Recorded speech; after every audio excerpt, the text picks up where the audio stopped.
Every great what-if needs a precise, surgical point of divergence, a single decision, a single heartbeat in history where everything could have gone differently.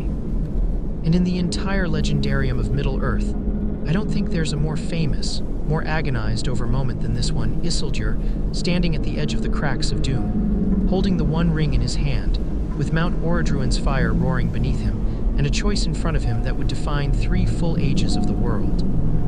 Before I take you into the alternate timeline, I need to walk you through exactly what happened in actual canon, because the weight of this divergence only lands if you understand precisely how close history came to going the other way. The year is 3441 of the Second Age. The last alliance of elves and men, the combined forces of Gil-galad, High King of the Noldor, and Elendil, King of the Dúnedain, has just fought and won the most catastrophic war Middle-earth had seen since the fall of Beleriand. Sauron, the Dark Lord, the Maya who had once served Morgoth and inherited his master's ambition without inheriting his master's raw, brute power, has been thrown down. But the cost was staggering. Gil-galad is dead, consumed by Sauron's own hand. Elendil is dead too, his sword Narsil shattered beneath him as he fell. The only reason Sauron's physical body is destroyed at all is because Isildur, Elendil's son, takes up the broken shard of his father's blade and cuts the ring from Sauron's hand. This is the moment, Ben. This is where I want you to really sit with the psychology of what's happening, because it's the hinge on which our entire alternate history will swing. Standing beside Isildur in that moment is Elrond. Not yet the Elrond of Rivendell that audiences know from later ages, but already ancient, already wise beyond nearly any other being left in Middle-earth, and already someone who understood, with chilling clarity, exactly what the ring was and exactly what it needed to become. Ash. Elrond, along with Círdan the shipwright, urges Isildur to finish what he started, cast the ring into the fires that forged it, destroy Sauron's power utterly, completely, permanently while the opportunity exists. In our actual history, Isildur refuses. He takes the ring as Wergild payment in blood for his father and brothers slain in the war. He claims it as a trophy, an heirloom, a justified inheritance. And I think most retellings of this moment treat it as a simple, almost cartoonish failure of willpower. Isildur succumbing instantly to the ring's corrupting influence, the way someone might fall under a hypnotic spell. But that's not quite accurate to the text, and it's not the most interesting reading either. I'd argue Isildur's choice wasn't primarily about the ring's power seducing him in that exact instant, though that influence was certainly present and certainly real.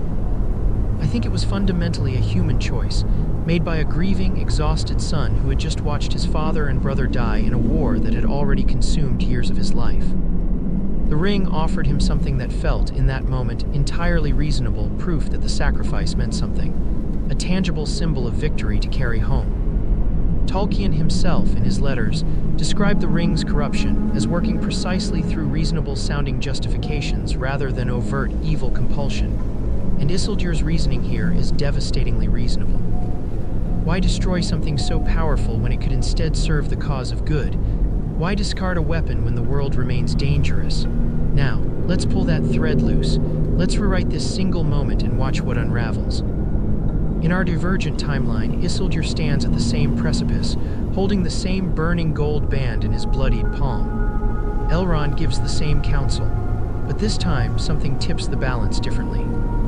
Perhaps it's something as simple as Isildur looking down at Elendil's broken body one more time, and recognizing, with sudden brutal clarity, that his father did not die so that his son could become a man who treasures the very thing that killed him. Perhaps it's Elrond's words landing with slightly more force this time, or arriving a moment earlier, before grief is fully calcified into possessiveness. Tolkien's own narrative leaves room for exactly this kind of contingency. He never frames Isildur's choice as metaphysically inevitable, only as tragically human. Isildur turns. He walks to the edge of the Samath Nor, the chambers of fire, where the molten rock of Orodruin churns below in the same furnace that forged the ring 3,500 years earlier. And he opens his hand. The ring falls. I want to slow down here because what happens in the next several seconds is, narratively and metaphysically, the most important sequence in this entire alternate timeline. The One Ring was never simply a weapon. It was, in the most literal sense possible within Tolkien's cosmology, an externalized fragment of Sauron's own being, his native power, as Tolkien describes it in his letters, poured out and bound into solid gold so that Sauron could extend his will and control across vast distances and through other servants. This is critical. Sauron did not simply own the ring. Sauron, in a very real sense, was partially the ring. His spirit's strength, his capacity to dominate other wills, his ability to project fear and control across Middle-earth, all of it was invested in this single object. So when the ring strikes the molten fire of Orodruin and begins to dissolve, what's actually happening is not the destruction of a tool. It is the destruction of a significant portion of Sauron's actual soul. In Mordor, in the ruins of his tower, because remember, in this same campaign, the last alliance had already besieged and partially shattered Barad-dûr itself. Wherever the remnant of Sauron's spirit lingers in this immediate post-war moment, something catastrophic happens. I'd argue, based on everything Tolkien establishes about how the ring's destruction functions later in the actual Third Age timeline, when Frodo finally completes the quest in 3019, that the effect here would be even more violent and immediate. Why? Because in our canon timeline, Sauron has had 3,000 additional years to rebuild a portion of his power independent of the ring, however diminished. In this divergent timeline, Sauron has had 0. He is at his absolute lowest ebb, freshly defeated, his armies broken, his physical form possibly already destroyed or severely weakened in the preceding battle. The destruction of the ring in 3441, mere moments after the war's end, doesn't just wound Sauron. I believe it obliterates him almost entirely, his spirit scattered into the formless, powerless state Tolkien describes for fallen Maiar who lose their ability to ever again assume a form pleasing or commanding to other beings. This is the same fate that, in actual canon, takes Sauron over 3,000 years and an entire additional war to achieve. In our timeline, it happens in a single afternoon. Think about the sheer compression of consequence here. The entire structure of the Third Age as we know it, the slow, patient regathering of Sauron's strength in Dol Guldur disguised as the Necromancer, the corruption of the Nazgûl maintained across millennia, the eventual forging of an entirely new strategy built around reclaiming the ring through Gollum and the Shire. None of that exists in this timeline, because none of it is necessary. There is no slow burn Dark Lord patiently waiting in the shadows. There is only a war that ends decisively, completely, in 3441 of the Second Age, with a victory so total that Sauron himself ceases to be a meaningful threat to anyone, ever again. I find this genuinely staggering to sit with, Ben, because it means an entire age and a half of Middle-earth's actual history, nearly 3,000 years of looming dread, of the watchful peace, of the rise and fall of the Witch-King's kingdom in Angmar, of Saruman's slow corruption, of the entire War of the Ring itself, simply doesn't happen the way we know it. Not because those events are erased by magic, but because the central engine driving almost all of them, Sauron's patient, surviving will, embedded in a ring waiting to be found, has been switched off at the source, 3,000 years earlier than its actual destruction. But I want to be careful here, because what if storytelling done lazily tends to assume that removing one villain means removing all conflict, and that's not how history, real or fictional, actually works. The death of Sauron in 3441 doesn't mean Middle-earth enters some static, conflict-free utopia for the rest of its existence. What it means is that the shape of conflict for the next several thousand years changes entirely, redirected into channels we've never actually seen explored in the legendarium, because in real canon, Sauron's looming presence dominates and overshadows almost every other potential source of darkness. So here's the question I want to leave you with as we move into Episode 2. If Sauron is gone, completely and immediately, what fills the vacuum? Does Middle-earth get to simply rest? Or does Tolkien's deeper philosophical point, the one we touched on in our first, what if video, that evil in this universe is never truly singular, never truly defeated once and for all by removing one source, assert itself again here in a different form through different hands? In our next episode, I'm going to walk you through the immediate aftermath at Barad-dûr and across Mordor itself. What actually happens, physically and metaphysically, to the Nazgûl, to the Orc legions, to the very architecture of Sauron's Dark Tower, in the minutes and hours following his true and complete destruction. Because the consequences here are far stranger and far more immediate than most fans assume. I left you last episode at the precise moment the ring strikes the molten fire of Orodruin in the year 3441 of the Second Age, mere hours after the last Alliance's final victory. Now I want to take you through what I genuinely believe is one of the most dramatically underexplored sequences in all of What If Tolkien speculation. The actual physical and metaphysical chain reaction that follows, radiating outward from Mount Doom across the whole of Mordor within minutes of the ring's destruction. Let's start with the science of it, so to speak, the internal logic Tolkien himself laid out for how this kind of metaphysical collapse functions, because we actually have a real precedent to work from. In our canon timeline, when Frodo's quest succeeds in 3019 of the Third Age, Tolkien describes the destruction of the ring producing an immediate, catastrophic, almost geological response. Barad-dûr doesn't merely lose its master. It physically collapses, tower and wall, as Tolkien writes, crumbling into ruin in a matter of moments, as though the tower's very structural integrity had been sustained by Sauron's will rather than by stone and mortar alone. The earth shakes. The Nazgûl mid-flight are consumed by fire and simply cease to exist, not killed in the conventional sense, but unmade. Their borrowed wraith forms collapsing the instant the power binding them to continued existence is severed. Now apply that same mechanism to our divergent timeline, except amplify it, because the circumstances here are actually far more violent.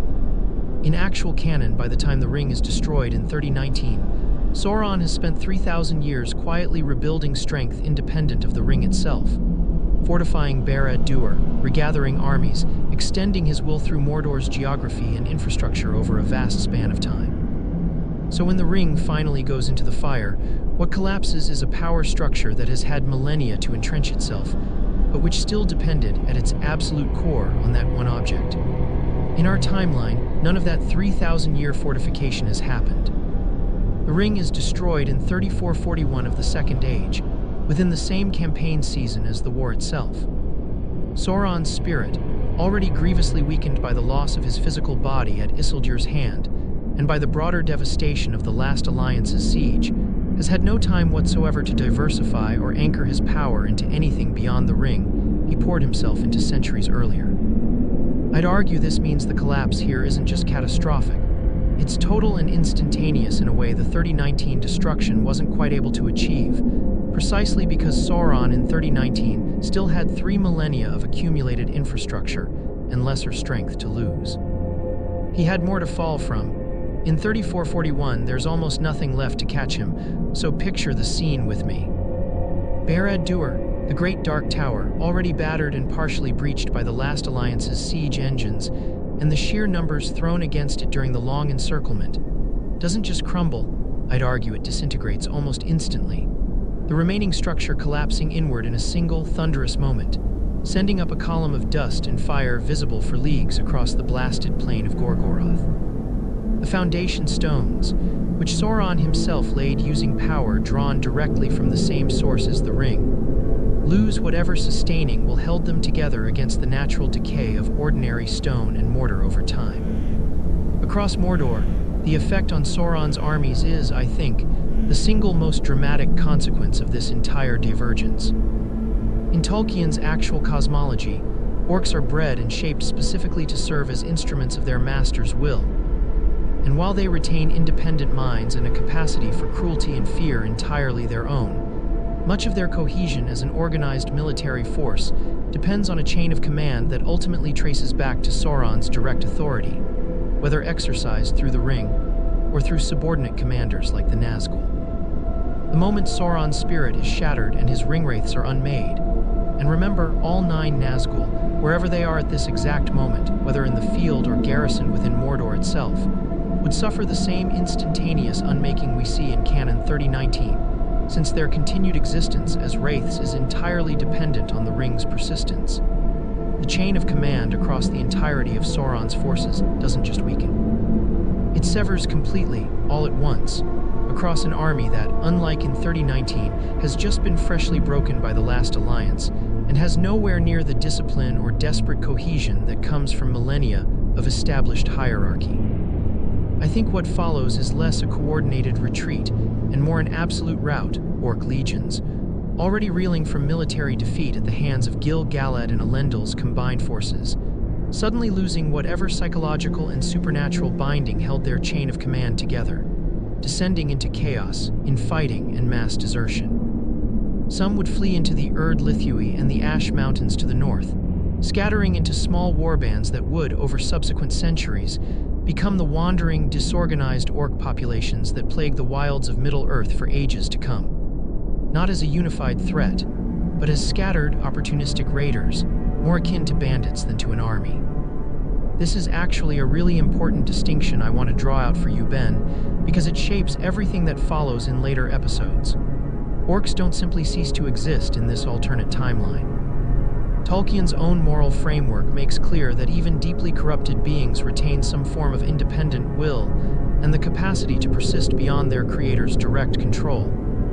We see this exact phenomenon in actual canon, where orc societies in places like Moria continue thriving for centuries after Sauron's first defeat at the end of the Second Age, entirely independent of his direct command.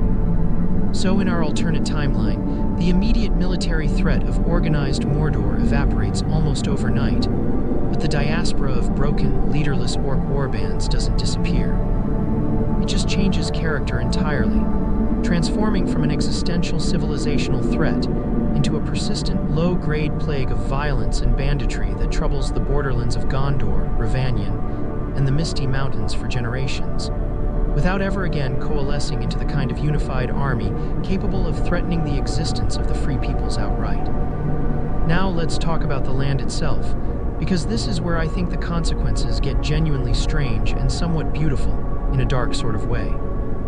In actual canon, the destruction of the ring in 3019 is immediately followed by descriptions of Mordor's blighted landscape beginning to heal. Sam and Frodo, rescued and waking in Ithilien, witness flowers blooming, and the air growing sweet again, almost as though the land itself had been holding its breath under Sauron's will and was finally permitted to exhale. I think this same phenomenon, the literal ecological and metaphysical relief of land freed from a corrupting will, would occur here too, except on a landscape that has been under Sauron's direct corrupting influence for a vastly shorter period of time, comparatively speaking, than the land of 3019. Sauron had certainly poisoned and scarred Mordor by 3441, Orodruin's volcanic devastation, the ash-choked plain of Gorgoroth, the general blight that follows wherever he establishes dominion. But he hadn't yet had the additional 3,000 years of continuous occupation that deepens and entrenches that corruption in the version of Mordor we actually know from the Lord of the Rings. I genuinely speculate that Mordor in this alternate timeline, freed at this earlier stage, recovers more quickly and more completely than the Mordor we know does even after 3019, where Tolkien's own appendices suggest some regions remain permanently blasted and lifeless regardless of Sauron's destruction. There's also the question of Sauron's surviving fragments of power, the things he'd already invested elsewhere before this moment. The 9 rings given to men, already bound to their wearers and already in the process of transforming those wearers into the wraith-like servants we know as the Nazgûl, are unmade alongside their bearers, as I mentioned. But what about the 7 dwarf rings, scattered among the dwarf lords by this point in history? What about the 3 elven rings, which were never touched by Sauron's hand directly and were forged by Celebrimbor, and the elves of a region without Sauron's involvement, even though Sauron's power, woven into the one ring, governs and binds the lesser ring's true potential? This question is genuinely fascinating, and important enough that I want to dedicate an entire upcoming episode to it specifically. Episode 4, in fact, because the fate of the 3, the 7, and whatever scattered influence Sauron still held over them at the moment of his destruction reshapes the entire trajectory of elves and dwarves across the rest of this alternate history. But before we get there, I want to close this episode on Isildur himself, standing in the immediate aftermath of what he's just done, because I think his psychological state in this moment deserves real attention rather than a quick triumphant montage. This is a man who has just watched his father and brother die, who fought through one of the bloodiest wars in the history of his people, and who, in a single act of self-overcoming, resisted what we know. From the corrupting effect the ring exerts on literally every other being who claims it across the entire legendarium, must have been an immense gravitational pull toward possession. I don't think Tolkien's universe allows for an Isildur who casually shrugs off the ring's influence without cost. I think this version of Isildur walks out of the Samath nor fundamentally changed by the act of resistance itself. Shaken, hollowed by grief, but carrying something his historical counterpart never gets to carry, the unambiguous knowledge that he finished what his father died fighting for completely without compromise, without leaving a poisoned legacy for future generations to inherit and suffer under. In our next episode, I want to follow Isildur and the surviving leadership of the Last Alliance back out of Mordor and into the founding of what comes next. A Gondor and an Arnor that get to begin their existence not under the shadow of an unfinished war, but in the immediate, overwhelming relief of total victory. I think you're going to find that the political consequences of that difference are just as profound as anything we've covered about Sauron's destruction itself. I left Isildur walking out of the Samath nor in our last episode, carrying the immense psychological weight of total victory rather than the poisoned, compromised triumph he carries in actual history. Now I want to follow him and the surviving leadership of the Last Alliance back out of the ash and ruin of Mordor and into the political reality that follows, because the founding of Gondor and Arnor in this timeline happens under circumstances so different from canon that I think the entire trajectory of men in Middle-earth shifts permanently. Let's first establish what actually happened in our real history, because the contrast is essential. In canon, the Last Alliance's victory is, from a strategic standpoint, a genuine triumph. Sauron is overthrown, his physical body destroyed, his armies broken. But it's also a deeply compromised victory, haunted from its very first moment by the fact that the ring survives, carried away by a king who cannot let it go. Gondor and Arnor are founded, yes, but they're founded as kingdoms that will spend the next 3,000 years living under the unacknowledged shadow of an unfinished war, a war that everyone believes is over, but that one man's failure of will has actually only paused. Strip that shadow away entirely, and what you get, I'd argue, is something genuinely unprecedented in Middle-earth's Second Age, a victory with no asterisk attached to it. No lingering doubt, no quiet, gnawing uncertainty about whether the enemy might someday return. Isildur returns from Orodruin not as a king who has claimed a terrible secret weapon, but as a king who can stand before his people and say truthfully, completely, that the war is finished, that Sauron is gone, and that no fragment of his power survives to threaten future generations. I think the symbolic weight of this single fact reshapes the entire founding mythology of the realms in exile. In actual canon, the line of Isildur carries a kind of quiet, generational guilt, embodied most visibly in Aragorn's own anxious self-awareness. 3,000 years later, about the weakness that runs in his bloodline, the fear that he might fail the same test his ancestor failed. That entire psychological thread, which Tolkien weaves so carefully through The Lord of the Rings, simply doesn't exist in this timeline. The line of Isildur, from its very first generation, carries the legacy of a king who passed the hardest test ever offered to him. I'd argue this produces a house of Isildur with markedly more confidence, more unambiguous legitimacy, and considerably less of the slow erosion of authority that we see afflict both Gondor and Arnor across the actual Third Age. Now let's talk about the geography and structure of the kingdoms themselves, because I want to walk through this carefully. In our canon timeline, Elendil's sons, Isildur and Anarion, divide the southern realm of Gondor between them even before the War of the Last Alliance begins, while Elendil himself rules the northern Kingdom of Arnor. After the war, with Elendil dead and Anarion also killed during the siege of Barad-dûr, Isildur becomes High King of both realms, ruling from the north while his nephew Meneldyl, Anarion's son, governs Gondor in the south. This arrangement, even in actual canon, is somewhat fragile, and when Isildur is ambushed and killed by orcs at the Gladden Fields just 2 years later, while carrying the ring north, the unified High Kingship effectively dies with him. Gondor and Arnor drift apart from that point onward, eventually becoming fully separate, often estranged kingdoms. In our alternate timeline, I think this critical vulnerability changes shape entirely, and here's why. Isildur's death at the Gladden Fields in actual history happens specifically because he is fleeing northward carrying the One Ring. and orc ambushers, remnants of Sauron's broken forces lurking in those exact territories, are drawn to attack his party, whether by coincidence, by some lingering pull of the ring itself, or simply by the chaos of the immediate post-war period. Tolkien leaves the exact causality somewhat ambiguous, but the presence of the ring in that convoy is narratively the entire reason that scene exists, and the entire reason this specific tragedy unfolds the way it does. In our timeline, Isildur isn't carrying the ring north.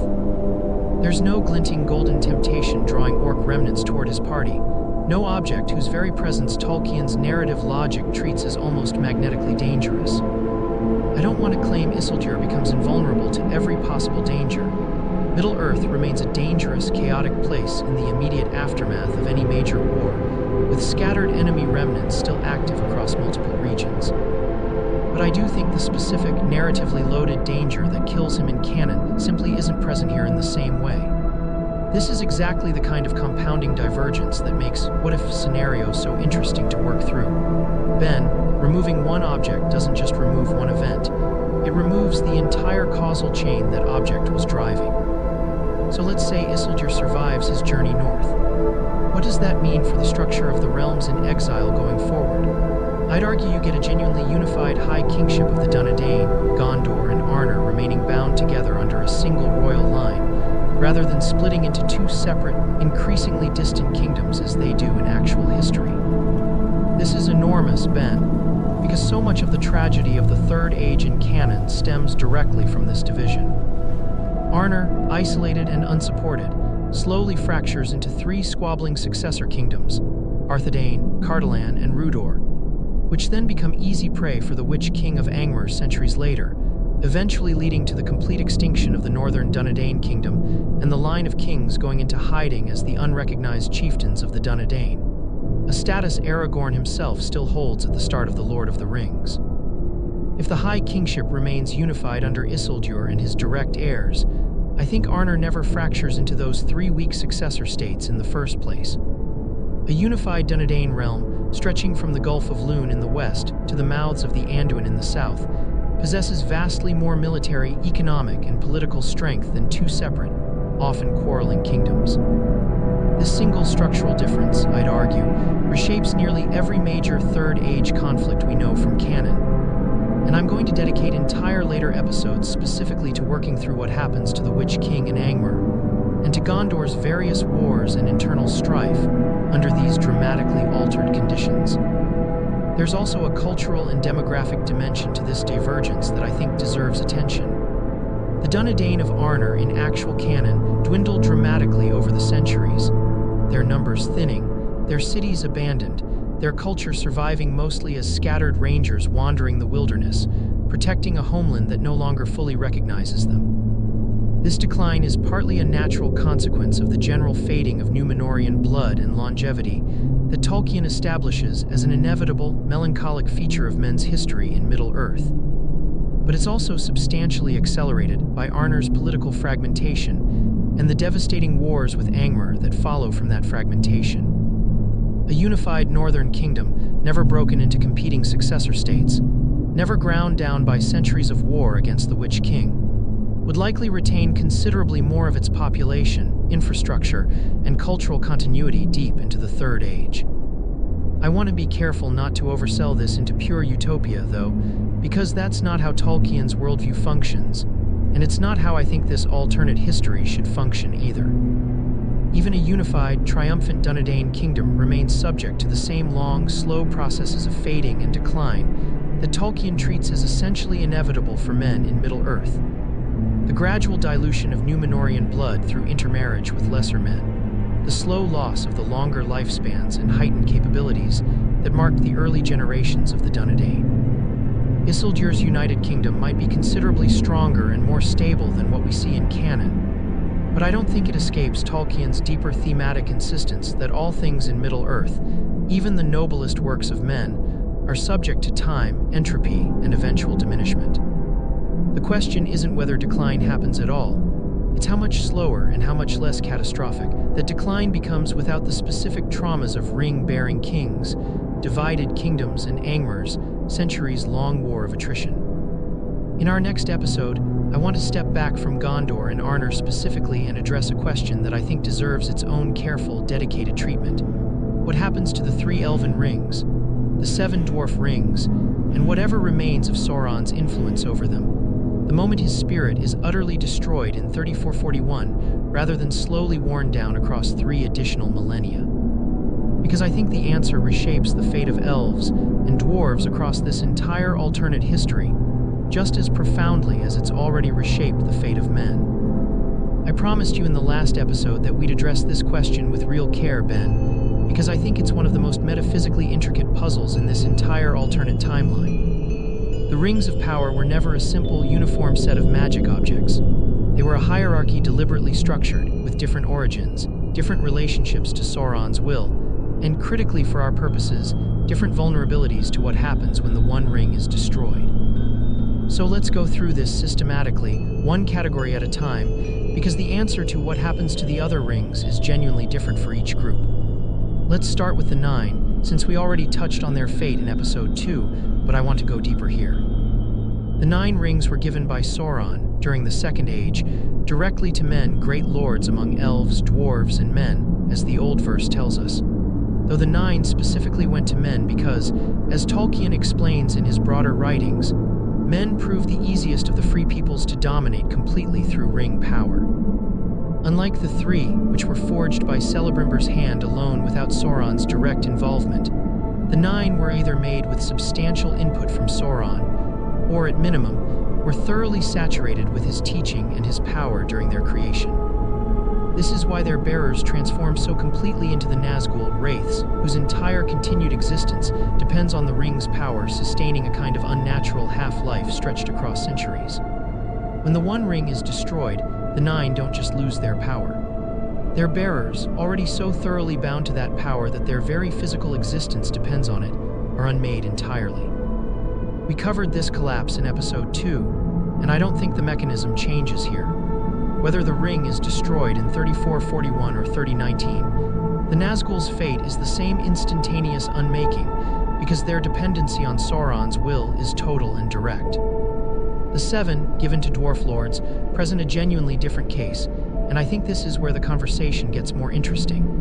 Tolkien is explicit that the dwarves proved remarkably resistant to the kind of domination Sauron achieved over men through the 9. The dwarves' rings didn't transform their bearers into wraiths or shadow servants. Instead, the 7 amplified something already present in dwarvish nature, an intense, almost obsessive desire for wealth, for gold, for the hoarding and accumulation of treasure. Sauron couldn't bend dwarves to his direct will the way he could men, but he could inflame an existing cultural tendency into something more destructive, fueling greed that, in canon, contributes directly to disasters like the waking of Durin's Bane in Moria, as the dwarves of Khazad-dûm dug too deep and too greedily in pursuit of Mithril. So here's the question. Does the destruction of the One Ring in 3441 sever Sauron's influence over the 7 the same way it does the 9? I'd argue it's more complicated and genuinely interesting to think through. Tolkien's text tells us that by the late Third Age in actual canon, 3 of the 7 rings had already been destroyed by dragon fire, and the remaining 4 had been recovered by Sauron himself, drawn back into Barad-dûr over the centuries through patient manipulation and outright seizure. This detail matters enormously for our alternate timeline, because in 3441, that 3,000-year process of Sauron slowly reclaiming the 7 simply hasn't happened yet. The 7, at this point in our alternate history, are still scattered among various dwarf lords, exactly as they were originally distributed. I think the destruction of the One Ring at this early point does sever Sauron's capacity to actively influence or magically draw upon the 7 going forward. The One Ring was always understood, as the Master Ring specifically, because it allowed Sauron to perceive and partially control the Lesser Ring's workings. Without it, Sauron's window into the 7, wherever they remain in dwarvish hands, simply closes. But I don't think this means the 7 become harmless objects. Their inherent enchantment, the specific quality that amplifies greed and hoarding instinct, was woven into them at their forging, and I'd argue that quality persists independent of Sauron's living will. the same way a poisoned blade remains poisoned even after the poisoner himself is dead. This means, in our alternate timeline, the seven rings remain scattered among dwarvish strongholds across Middle-earth for potentially the entire remainder of the Third Age, continuing to quietly stoke greed and avarice within dwarvish culture, without ever being reclaimed by a Dark Lord who no longer exists to reclaim them. I think this produces a genuinely fascinating slow burn consequence. Dwarvish kingdoms in this timeline might face internal strife and conflict driven by ring-fueled greed for a much longer period, without the external unifying threat of Sauron's armies to eventually force them into common cause with the rest of Middle-earth's free peoples. Khazad Dûm's fall to the Balrog, driven by greedy over-mining for Mithril, likely still occurs roughly on schedule. That catastrophe, after all, was caused by Durin's Bane, an ancient evil entirely unconnected to Sauron, awakened independent of any ring's specific influence, though I'd argue the lingering enchantment of whichever seven ring belonged to Durin's line may well have intensified the greed that drove the digging in the first place. Now the three. This is where I think the story becomes genuinely hopeful, and it's worth sitting with that, because so much of this alternate timeline has been about subtraction, removing wars, removing threats, removing tragedies. The three elven rings give us something additive instead.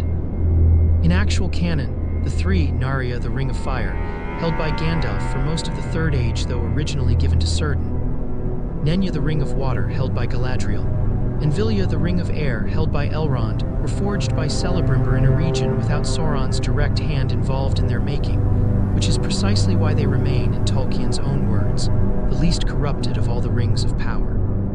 But because the One Ring still governs the underlying magical framework that makes all the rings function, the three remain tethered to Sauron's fate, regardless of his lack of direct involvement in their creation. When the One Ring is destroyed in actual canon, the three lose their power too, not corrupted or seized by Sauron, but rendered inert, their magic fading, which is precisely why Galadriel, Elrond, and the other ring-bearers know that even ultimate victory over Sauron means the eventual diminishing and departure of elven power from Middle-earth. This is one of the most bittersweet ironies built into Tolkien's actual ending. The Fellowship's success necessarily means the elves' twilight.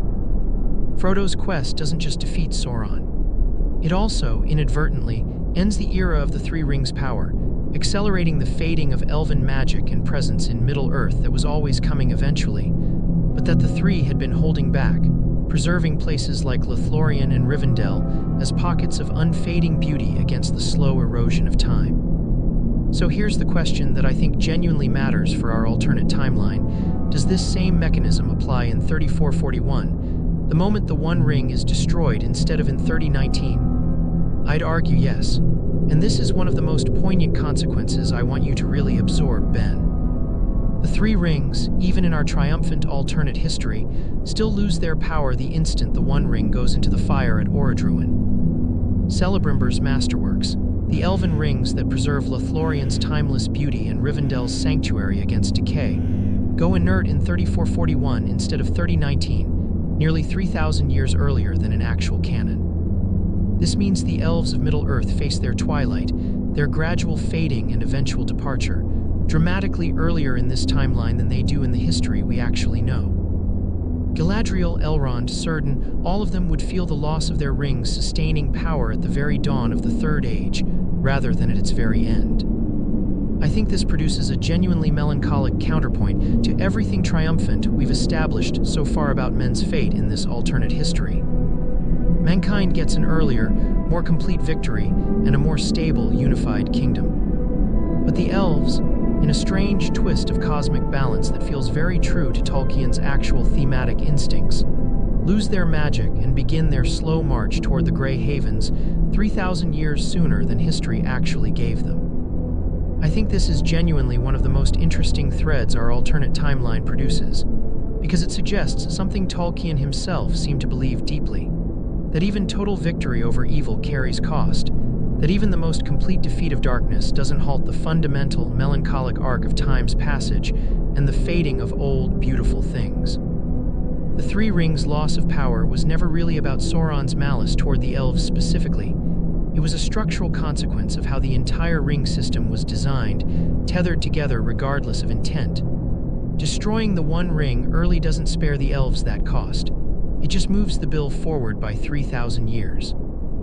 In our next episode, I want to follow Isildur's actual reign as the unified High King of Gondor and Arnor. What kind of ruler he becomes, how he governs in the absence of the looming dread that, in actual history, never quite leaves men's collective memory even after Sauron's first fall, and what the first decades of this triumphant, but already quietly fading, world actually look like on the ground. I want to spend this episode somewhere we haven't really lingered yet in this series, bend not on grand continents spanning consequences, but on a single man trying to govern a kingdom in the immediate aftermath of the most consequential decision of his life. Because I think Isildur's reign, in this alternate timeline, is genuinely one of the more psychologically interesting threads we can pull on, and it deserves more than a passing mention before we move forward into the broader sweep of the Third Age.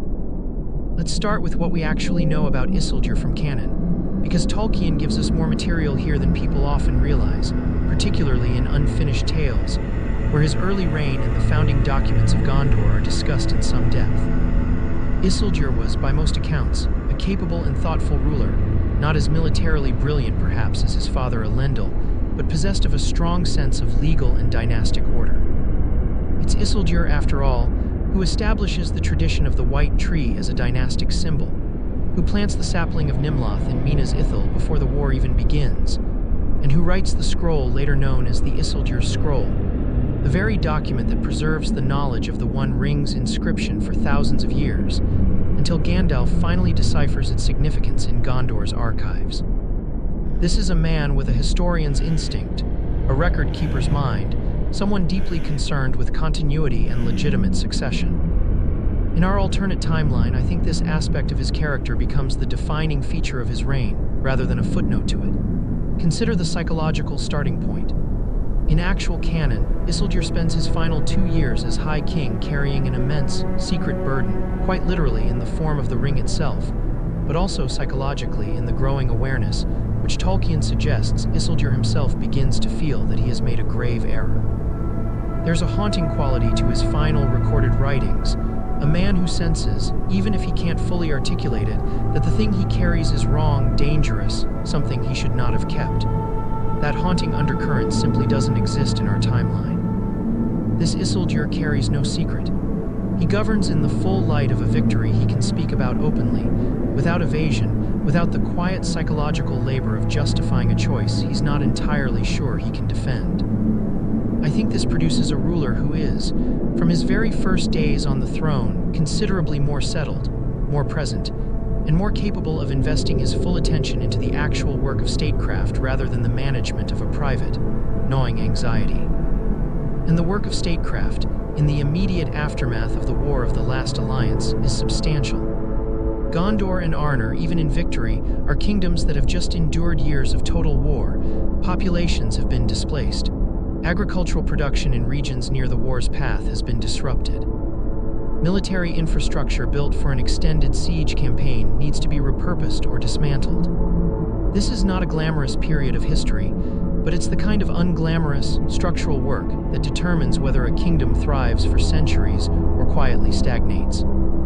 I'd argue Isildur, freed from the psychological weight of his actual history burden, throws himself into exactly this kind of institutional work. And I think the historical record we do have from canon supports this reading of his character. The founding of Gondor's administrative structures, the establishment of clear succession law, which becomes critically important later, as we'll discuss in future episodes regarding the stability of the unified kingdom, the careful cataloging of the realm's resources and military capacity. All of this fits naturally with what little Tolkien tells us about Isildur's temperament as a ruler concerned with order, legitimacy, and continuity. There's also the matter of his relationship with his remaining family, which I think deserves attention here. In actual canon, Isildur's grief is compounded. He loses his father Elendil and his brother Anarion within the same war, and then dies himself just 2 years later, leaving his 4 sons in a precarious, fractured situation. 3 of them, along with Isildur himself, are killed at the Gladden Fields, and only the youngest, Valinor, survives because he had been left behind in Rivendell for safekeeping due to his young age. This is one of the quieter tragedies of Tolkien's actual history. An entire generation of Isildur's direct line nearly extinguished in a single ambush, leaving the line of kings to continue through a child who never knew his father. In our alternate timeline, with Isildur surviving his journey north because he's no longer carrying the ring that drew Sauron's scattered remnants toward his convoy, I think we get a radically different generational picture. Isildur's sons, Elendil, Eredin, and Súrien, alongside young Valendil, grow up not as orphans inheriting a fractured, traumatized kingdom, but as princes raised directly under their father's continued rule, with the kind of long, stable mentorship that allows a dynasty to actually consolidate its legitimacy across multiple generations, rather than scrambling to establish it through crisis succession. I think this matters enormously for the long-term stability of the unified Gondor-Arnor kingdom we discussed in Episode 3. Dynasties that survive their founding generation intact, with clear, prepared heirs who have had decades of direct governance experience before taking the throne themselves, tend to produce far more durable political institutions than dynasties forced into crisis succession through a founder's untimely death. Elendil, Isildur's eldest son, is actually described in Tolkien's writings as remarkably similar to his grandfather Elendil in both wisdom and bearing. A worthy heir who, in actual canon, dies alongside his father at the Gladden Fields before he ever gets the chance to rule. In our timeline, I'd argue Elendil eventually succeeds his father as High King after a long, well-prepared transition, continuing exactly the kind of stable, legitimate governance his father established. I also want to address something more atmospheric here. Ben, what does daily life actually feel like in this kingdom, for ordinary people rather than kings and princes? I think the absence of Sauron's shadow produces something genuinely distinct in the cultural memory of the Dúnedain. In actual canon, even after the Last Alliance's victory, there's a kind of low-grade, generational unease that persists across the Third Age, old songs and half-remembered warnings about the enemy that never quite goes away. Because on some level, the people of Gondor and Arnor sense, even without fully understanding why, that the victory was incomplete. Aragorn himself, 3,000 years later, grows up steeped in this cultural anxiety, raised in secrecy specifically because his bloodline is considered too important, too vulnerable to risk openly. None of that cultural undercurrent exists in our timeline. The Dúnedain of this alternate history grow up with stories of total, unambiguous triumph. The War of the Last Alliance remembered not as a costly, partial victory haunted by lingering doubt, but as a clean, decisive ending to an existential threat. I think this produces a culture with considerably more confidence, more outward-looking ambition, and less of the defensive, watchful melancholy that characterizes Gondor and Arnor's actual Third Age character. Whether that confidence eventually curdles into its own kind of complacency or overreach is a question I genuinely want to leave open for later episodes, because Tolkien's worldview, as we discussed back in Episode 1, rarely allows any victory to be entirely without cost or consequence. In our next episode, I want to step back into more explicitly philosophical territory, because I think it's the right moment to address a question this entire alternate timeline has been building toward. If Sauron is gone, completely and immediately, does evil simply vanish from Middle-earth?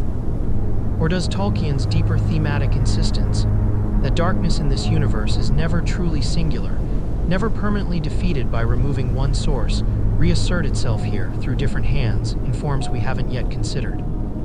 I've been waiting to write this episode since the very first chapter of this series, Ben, because I think it's the philosophical hinge on which this entire alternate timeline either succeeds or collapses as a piece of serious Tolkien speculation. We've spent 5 episodes establishing a genuinely triumphant divergence.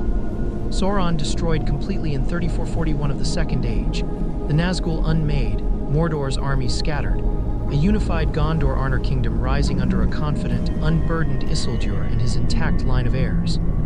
By any conventional measure, this is the happy ending fans have wished for since the first time they watched Isildur fail to throw the ring into the fire. So now I want to ask the harder question, the one I think Tolkien himself would insist we ask. Does removing Sauron actually solve the problem he represents? Or does it just remove one particular face of a much deeper, more structural darkness? I want to start by going back to something we established all the way back in Episode 1 of this series. when we examined what would happen if Melkor had never discorded the great music. The conclusion we reached there, rooted directly in Tolkien's own theological framework, was that evil in this universe is never a single, isolated phenomenon that can be permanently eliminated by defeating one villain. It's closer to what theologians call a structural condition, woven into the nature of free will itself. The simple fact that any being capable of independent choice is capable of choosing wrongly, regardless of whether a particular Dark Lord exists to tempt or organize that wrongness into something coordinated and dangerous. This is actually a theme Tolkien addresses directly and repeatedly throughout his legendarium, and I think it's worth pulling some specific examples to ground this discussion rather than treating it as pure abstraction. Consider Fëanor. The Oath of Fëanor and the kinslaying at Olqualanda happen entirely independent of Melkor's direct manipulation in the moment. Melkor's lies and corruption planted the seeds, certainly, but the actual decision to slaughter fellow elves over possession of ships was made freely, by elves acting on their own wounded pride and grief, not under any direct compulsion. Consider Isildur's own historical choice to keep the ring. Tolkien is explicit in his letters that the ring's corrupting influence works by amplifying desires and justifications already present in a person's character, not by overriding free will entirely. Consider Boromir's attempt to seize the ring from Frodo at Amon Hen in actual canon. Again, the ring tempts, but it's Boromir's own pre-existing anxiety about Gondor's survival and his own pride in his martial capability that the temptation exploits. The pattern here, Ben, is unmistakable. Sauron and Morgoth before him are catalysts and amplifiers of darkness, not its sole source. They're extraordinarily dangerous because they organize, concentrate, and weaponize tendencies that already exist diffusely throughout the population of free beings in Middle-earth. Remove the catalyst, and you don't remove the underlying raw material. You just remove the organizing intelligence that was directing it toward a single, coordinated, existentially threatening purpose. So let's apply this directly to our alternate timeline. Sauron is gone. Truly, completely gone. Dissolved into formlessness in 3441, unable to ever again take a form pleasing or commanding to other beings, exactly as Tolkien describes happening to fallen Maiar who exhaust their capacity for self-incarnation through repeated acts of malice. There is no Dark Lord patiently waiting in Dol Guldur disguised as the Necromancer. There is no slow 3,000-year campaign of corruption and preparation. The single greatest, most concentrated source of organized evil in the entire Third Age as we actually know it simply isn't there. But Middle-earth remains full of beings with free will, full of unresolved grievances, full of the same fundamental flaws, pride, fear, greed, the desire for power and control, that Sauron, in actual history, exploits and organizes into his various schemes. I don't think those flaws disappear just because their most dangerous potential exploiter is gone. I think instead, what we get in this alternate timeline is something genuinely fascinating to speculate about. A third age where darkness exists in a more fragmented, more diffuse, perhaps less existentially threatening but also less predictable form, emerging from multiple smaller sources rather than one overwhelming central one. Let's think through some concrete possibilities, because I don't want this episode to stay purely abstract. First, and most obviously, there's Saruman, whom I flagged at the very end of our roadmap discussion, and to whom I'll dedicate our entire next episode.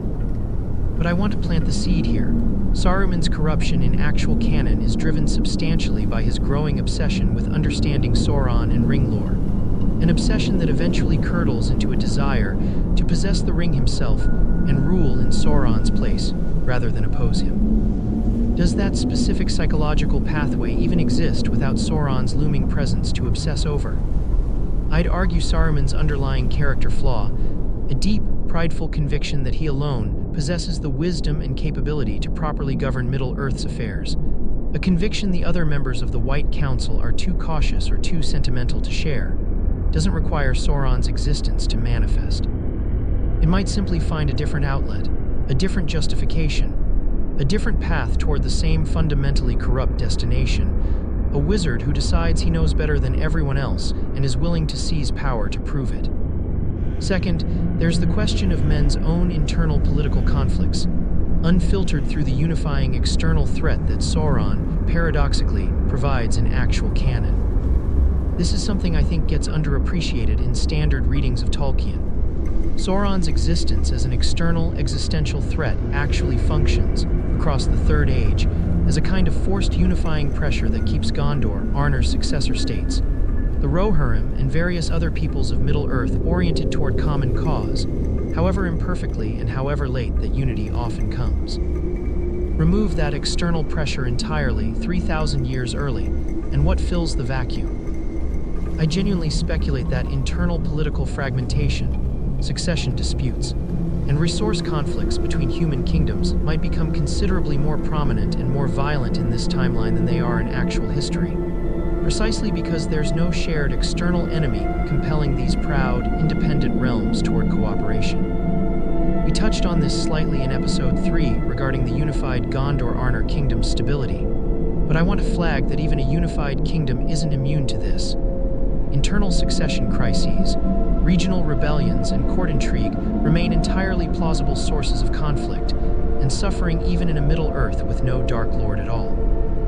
Third, and this is the one I find genuinely the most unsettling to consider, there's the question of what Tolkien's cosmology actually allows regarding Morgoth himself.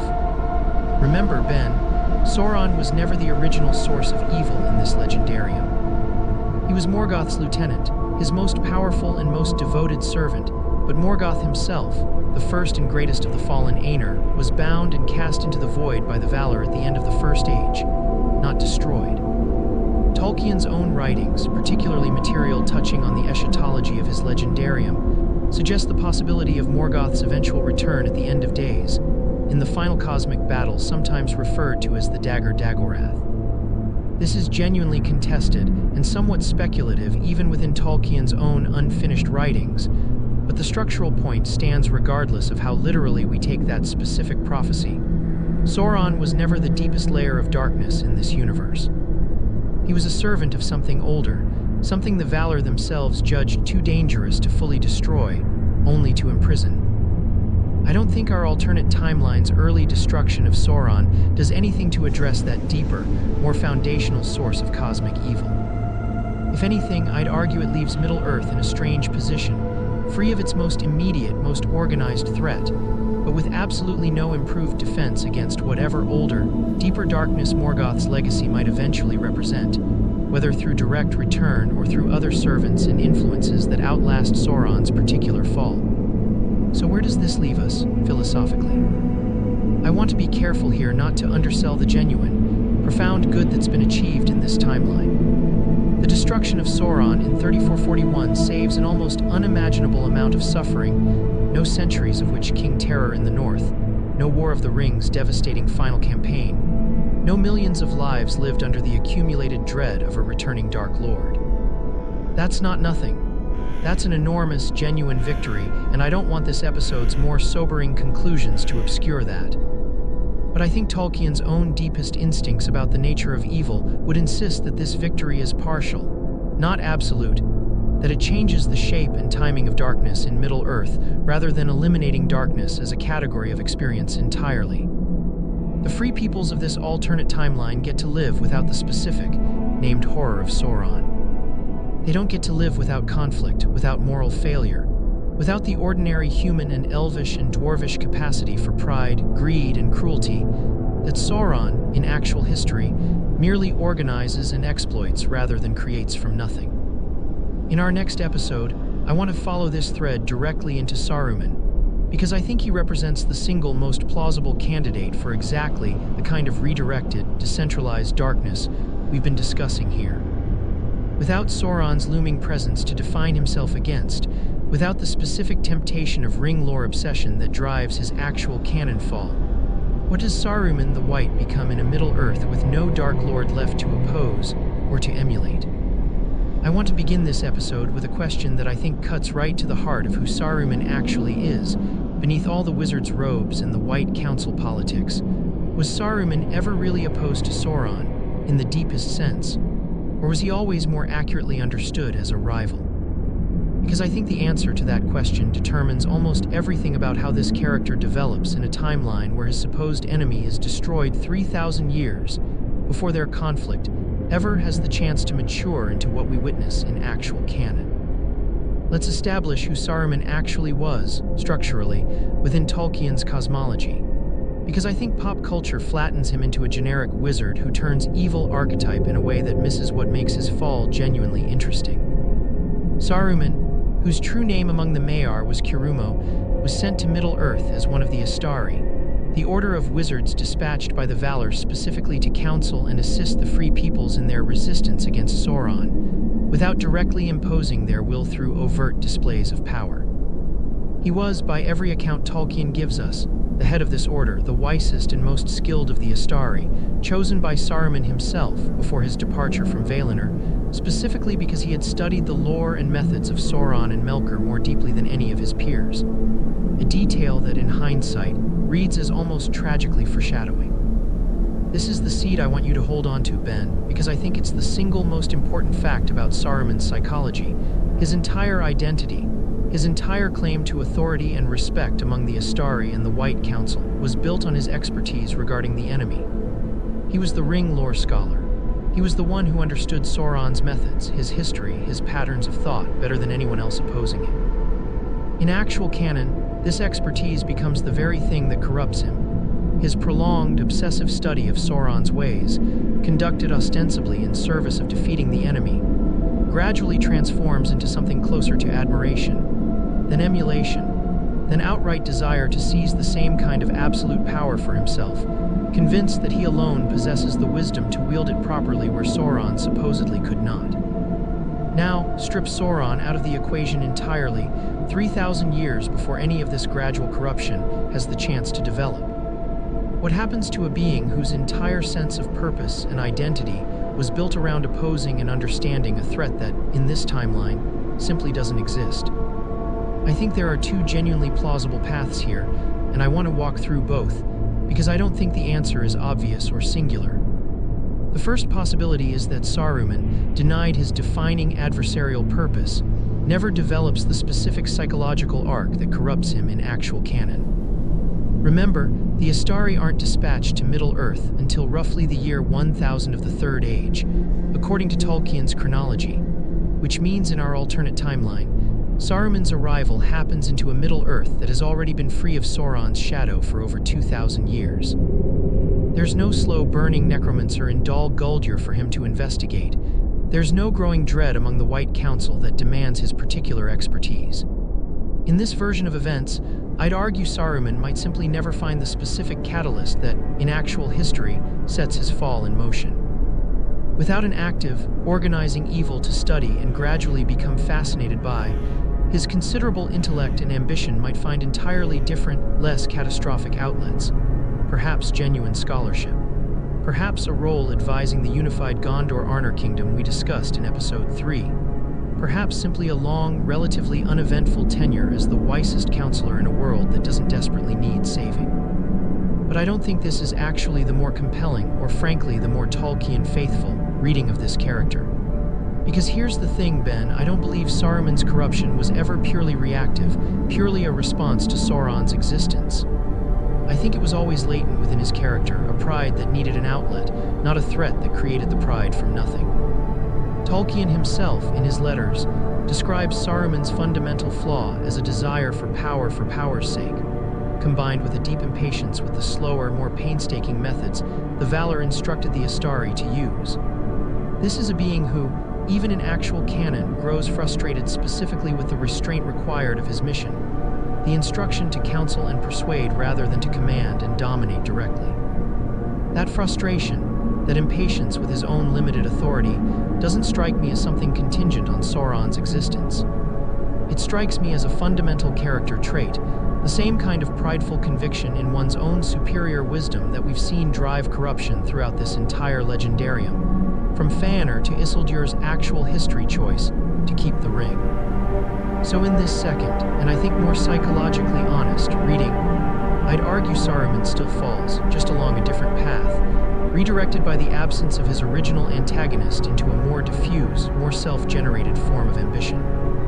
Without Sauron to study and gradually emulate, I think Saruman instead turns his considerable intellect toward Middle-earth's existing political landscape, the one we explored back in Episode 6. A world without a unifying external threat, increasingly prone, as I speculated, to internal political fragmentation and rivalry among the various free peoples and kingdoms.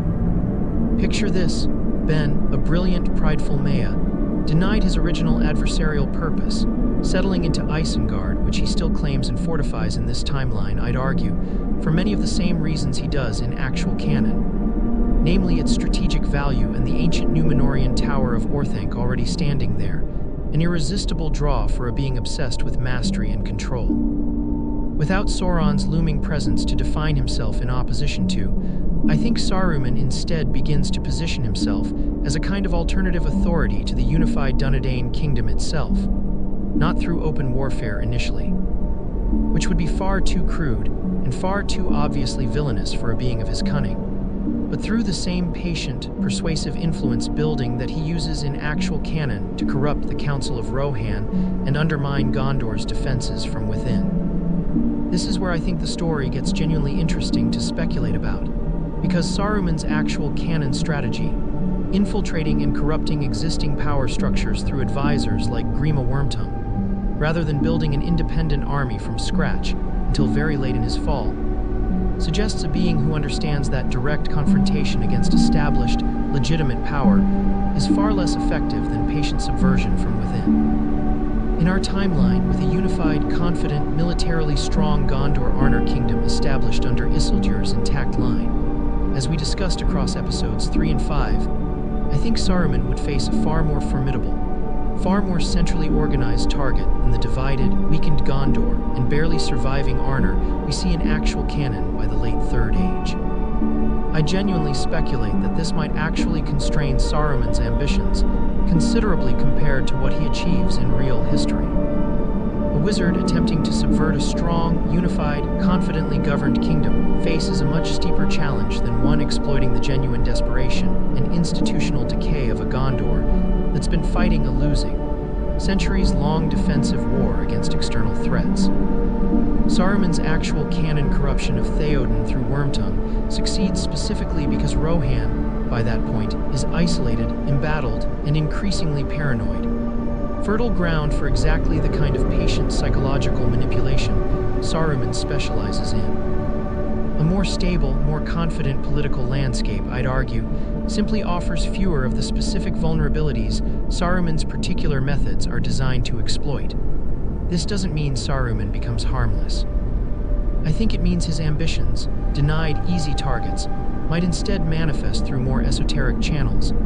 And this is where I want to circle back to something we flagged in episode 4 regarding the 7 dwarf rings, still scattered and unclaimed by any Dark Lord in this timeline, still quietly inflaming greed within dwarvish culture without Sauron's organizing hand to direct that greed toward any particular purpose.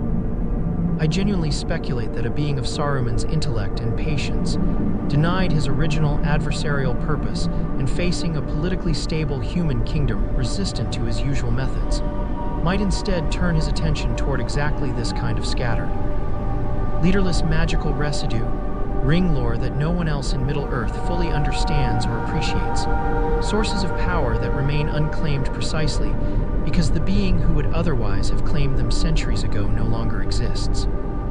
This is genuinely chilling to consider, Ben, because it suggests a Saruman who, rather than emulating a known Dark Lord, instead becomes something more unprecedented, an entirely original architect of darkness, piecing together scattered magical fragments, perhaps including, eventually, whichever of the 7 dwarf rings might fall into his grasp through patient acquisition or outright theft, into a new, more idiosyncratic form of power that owes nothing to Sauron's playbook, because Sauron's playbook was never the model he was working from in the first place. I want to leave this thread genuinely open-ended as we close this episode, because I think that's honest to the nature of speculative history. Saruman's fall in this timeline, if it happens at all, would look meaningfully different from the version we know, slower perhaps, more intellectually originated rather than reactively emulative, facing a harder political target but also working with stranger, more unclaimed raw materials. Whether he succeeds in building something genuinely dangerous, or whether the stability of this alternate Middle-earth simply starves his ambition of the opportunities it needs to flourish, is a question I think this timeline leaves genuinely uncertain, which I'd argue is itself a meaningful answer to the question we posed back in episode 6. Evil doesn't vanish, it just has to work harder and stranger to find its opening. In our next episode, I want to return to the political architecture of Gondor and Arnor specifically, and trace the unbroken line of kings forward across the centuries we'd otherwise associate with Angmar's terror and the Witch King's slow strangulation of the North. Because I think the absence of that specific, centuries-long trauma reshapes the entire character of the Third Age's middle period in ways we haven't yet fully explored. I want to pick up exactly where I left the thread dangling at the end of our last episode, Ben, because I think this is the moment in our alternate timeline where the absence of one single historical trauma, Arnor's fracture and the centuries-long war against Angmar, produces some of the most far-reaching structural consequences we've examined in this entire series. To understand why, I need to walk you through what actually happened in canon first, because the scale of suffering we're erasing here is genuinely immense.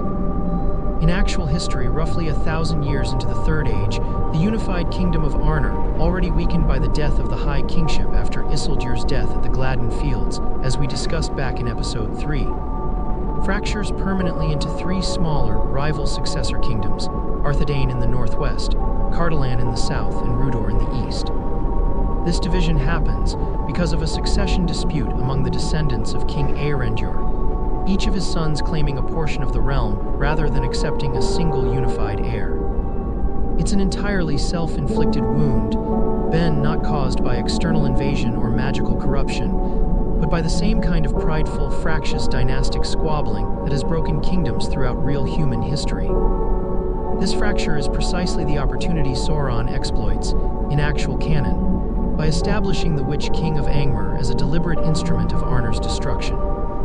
Sauron sends his most powerful and most loyal servant, the very same Lord of the Nazgûl who will, 3,000 years later, lead the assault on Minas Tirith, north specifically to found a hostile kingdom in the icy realm of Angmar, positioned perfectly to harass and eventually annihilate the divided, weakened remnants of the North Kingdom. Over the following 13 centuries, Angmar wages a slow, grinding war of attrition against Arthedain, Cardolan, and Rudor, with Rudor actually falling to internal corruption and alliance with Angmar itself. While Cardolan is eventually depopulated entirely, its people destroyed and its land left haunted, becoming what we know in The Lord of the Rings as the Barrow Downs, infested with the undead spirits Tolkien calls the Barrow Wights. The war reaches its climax around the year 1974 of the Third Age, when Angmar finally overwhelms Arthedain itself, the last surviving successor kingdom, killing the last king of Arnor and effectively extinguishing the northern line of kings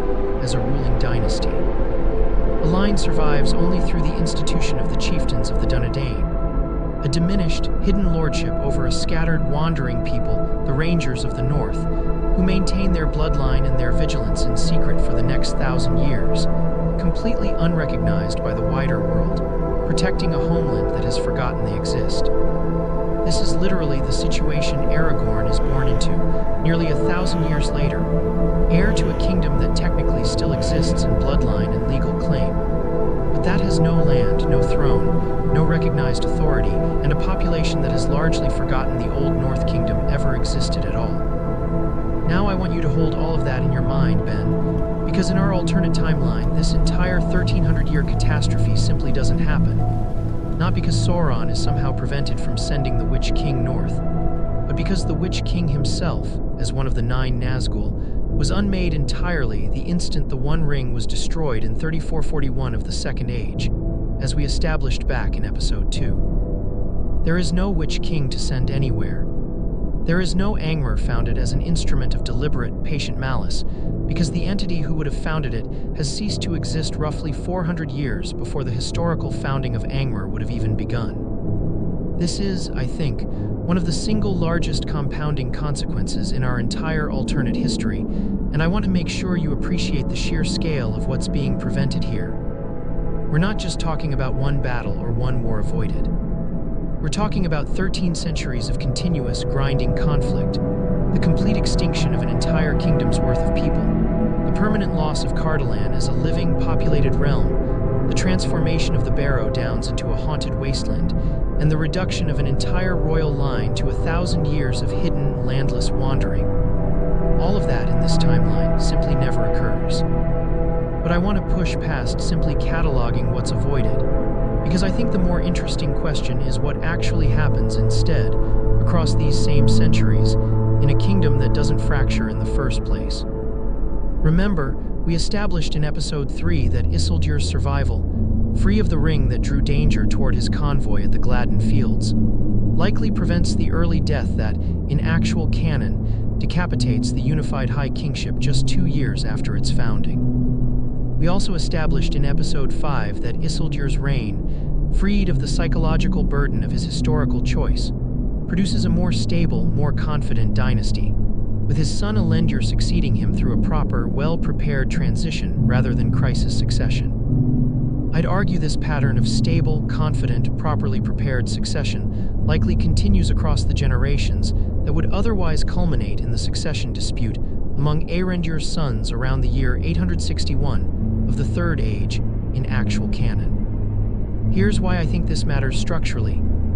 Succession crises in monarchical systems tend to emerge from specific, identifiable failure conditions, ambiguous succession law, multiple sons with roughly equal claims and no clear precedent for resolving disputes between them, or a ruling monarch who dies suddenly without having clearly established their preferred heir. We discussed back in Episode 5 that Isildur, as a historian and record keeper by temperament, was the kind of ruler concerned precisely with establishing clear, durable legal precedent.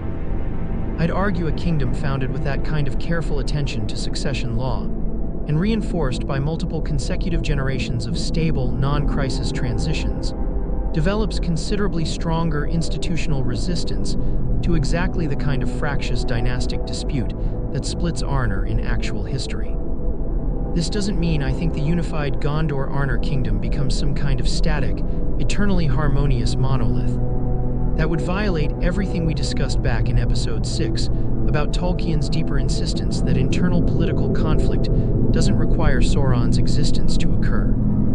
I think it's entirely plausible that this kingdom still experiences regional tensions, still has ambitious nobles or distant relatives of the royal line who chafe under centralized authority, still faces the ordinary friction of governing a vast realm stretching from the Gulf of Lune to the mouths of the Anduin. But I'd argue the specific, catastrophic failure mode that destroys Arnor in actual history, total fragmentation into mutually hostile successor states, immediately exploited by a patient external enemy specifically positioned to capitalize on that division, requires both the internal weakness and the external predator working in concert. Remove the external predator entirely, and even genuine internal tensions are far more likely to resolve through negotiation, regional autonomy within a still unified crown, or at worst localized rebellion, rather than total, permanent dissolution of the kingdom followed by centuries of externally imposed genocide. I think this produces a Third Age middle period, roughly the centuries between 1000 and 2000 of the Third Age, which in actual canon are dominated almost entirely by Angmar's war and Gondor's own separate, equally devastating struggles with plague and the kin strife, which we'll examine in our next episode, that looks fundamentally different in character.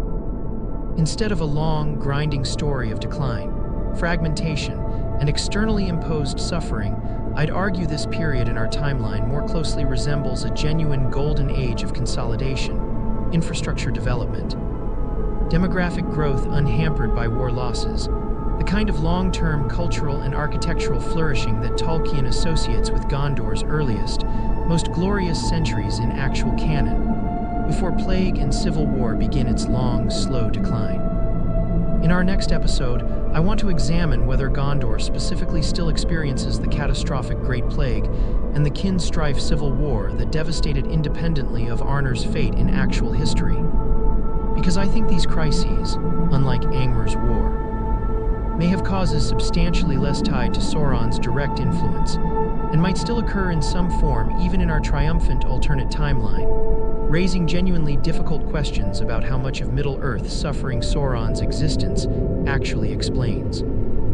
I ended our last episode with a genuinely uncomfortable question. Ben, and I want to confront it directly here rather than soften it.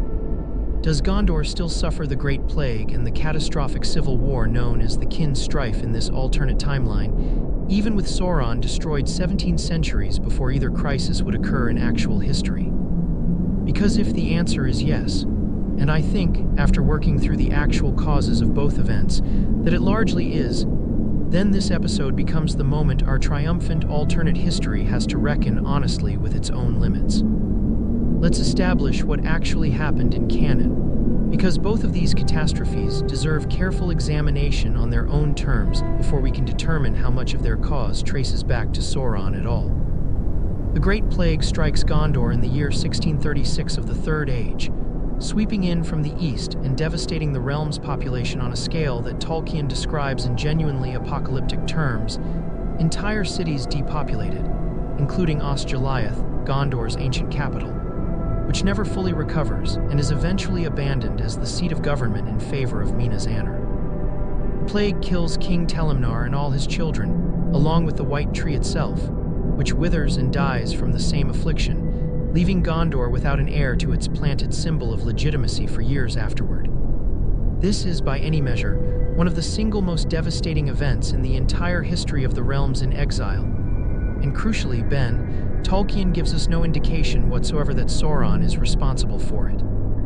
The plague is described as arriving from the east, likely from the same region, Rhûn, that produces other waves of disease and disaster throughout Tolkien's broader geography, with no explicit textual connection to the Dark Lord's machinations at all.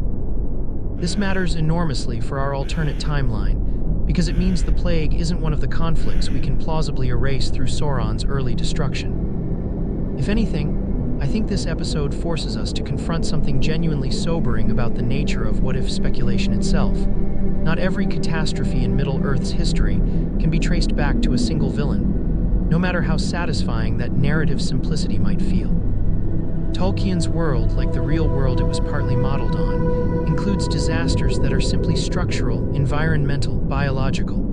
The consequence of a world with trade routes, dense population centers, and the ordinary vulnerability of mortal bodies to disease, entirely independent of any Dark Lord scheming. I'd argue the plague almost certainly still occurs in this timeline, roughly on schedule, devastating a Gondor that, and this is the genuinely interesting wrinkle, is considerably larger, more populous, and more architecturally developed than the Gondor we know from actual canon, precisely because of the centuries of stable, war-free consolidation we discussed at the end of Episode 8. I want you to sit with the dark irony here, Ben. A more successful, more prosperous, more densely populated kingdom might actually suffer more severely from a plague of this magnitude than the historically weaker, more war-thinned Gondor we actually know, simply because there are more people in closer proximity for the disease to move through. Triumph, in this case, doesn't necessarily provide protection, it might even compound the tragedy. Now let's turn to the Kin Strife, because I think this crisis is genuinely the more interesting one to examine through the lens of our alternate timeline, precisely because its causes are far more directly tied to internal political and dynastic tensions. The exact category of conflict we predicted, back in Episode 6, would persist and perhaps even intensify in a Middle-earth without Sauron's unifying external pressure. In actual canon, the Kin Strife erupts around the year 1432 of the Third Age, when King Valakar, who had married a woman of northern non-Númenorian descent named Vigimavi, the daughter of a Rivanian chieftain, in order to strengthen Gondor's alliance with its northern neighbors, produces an heir, Eldacar, whose mixed bloodline becomes a source of bitter controversy among Gondor's proud, lineage-obsessed nobility. A faction calling themselves the Republican faction, though their actual agenda is closer to ethnic purism than genuine republicanism, rejects Eldacar's legitimacy specifically on the grounds of his mixed blood, rallying around a rival claimant named Castamir the Usurper. The resulting civil war devastates Gondor for years, burns Osgiliath even further, compounding the damage the plague had already inflicted generations earlier, and produces lasting demographic and political scars. Castamir's eventual defeat and death don't fully heal the rift, and the rebel faction's descendants, the Corsairs of Umbar, remain a hostile, piratical thorn in Gondor's side for the rest of the Third Age.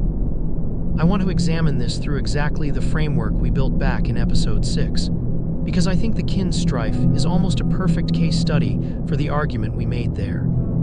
This conflict has nothing to do with Sauron. It is driven entirely by pride, by xenophobia, by a faction of Gondorian nobility convinced that bloodline purity matters more than legitimate succession or the practical alliance building that motivated Valakar's marriage in the first place. This is exactly the kind of ordinary human evil, the prideful, fractious, status-anxious cruelty that exists independently of any organizing Dark Lord, that I argued would persist, and possibly even intensify in a Middle-earth where the unifying pressure of an external existential threat has been removed 3,000 years early. So does the kin strife happen in our timeline? I genuinely argue it's likely to occur in some form, though perhaps not identically. Remember, we're dealing with a unified Gondor-Arnor kingdom in this timeline, not the separate, already weakened Gondor of actual canon. A king ruling over both realms, marrying outside strict Dúnedain lineage to strengthen ties with northern peoples, would likely provoke similar anxieties among status-conscious nobility, perhaps even more acutely. Given that a unified kingdom's nobility might feel more invested in protecting the purity of an unbroken, prestigious dynastic line that's never suffered the indignity of fragmentation or near extinction that, in actual canon, perhaps made later Gondorian nobility somewhat more pragmatic about survival over purity. I think this is genuinely one of the most important conclusions our alternate timeline has produced so far. Ben, the absence of Sauron doesn't just fail to prevent every internal catastrophe. In some cases, it may actually remove the very pressures that, in actual history, eventually force proud, fractious peoples toward pragmatism and cooperation. A kingdom that has never been humbled by existential threat, never forced to set aside lineage politics in service of pure survival, might paradoxically be more vulnerable to exactly this kind of internal, status-driven civil conflict than a kingdom that spent centuries fighting for its life against external darkness. I don't want to overstate this into pure pessimism, though. I think the unified kingdom's greater overall strength, population, and institutional stability, established across episodes 3, 5, and 8, likely means that even a kin strife equivalent civil war here is fought from a position of far greater overall resource and resilience than Gondor possesses in actual canon. The kingdom that emerges from this internal conflict, even battered and divided in its aftermath, likely remains considerably stronger in absolute terms than the historical Gondor that has to face the Witch-King, the Wainriders, the Balchoth, and eventually the entire War of the Ring on top of its own Civil War scars. What I think this episode ultimately demonstrates, Ben, is something I want to make explicit before we move forward. This alternate timeline was never going to be a simple, unblemished utopia, and I don't think a serious what-if exploration should pretend otherwise. Sauron's early destruction prevents an enormous, almost incalculable amount of suffering. The centuries of Angmar's war, the extinction of Arnor, the long agony of the chieftain's hidden exile, the entire devastating War of the Ring will need to address eventually. But it doesn't prevent everything. Plague still comes. Pride and bigotry still tear at the fabric of even a triumphant kingdom. The deeper structural sources of conflict that Tolkien's own moral universe insists exist independent of any single Dark Lord continue to operate, exactly as we theorized back in Episode 6. In our next episode, I want to return to a thread we deliberately set aside back in Episode 4. The fate of the dwarves and the Seven Rings, still scattered across Middle-earth in this timeline, still quietly inflaming greed without Sauron's hand to direct it toward any unified purpose.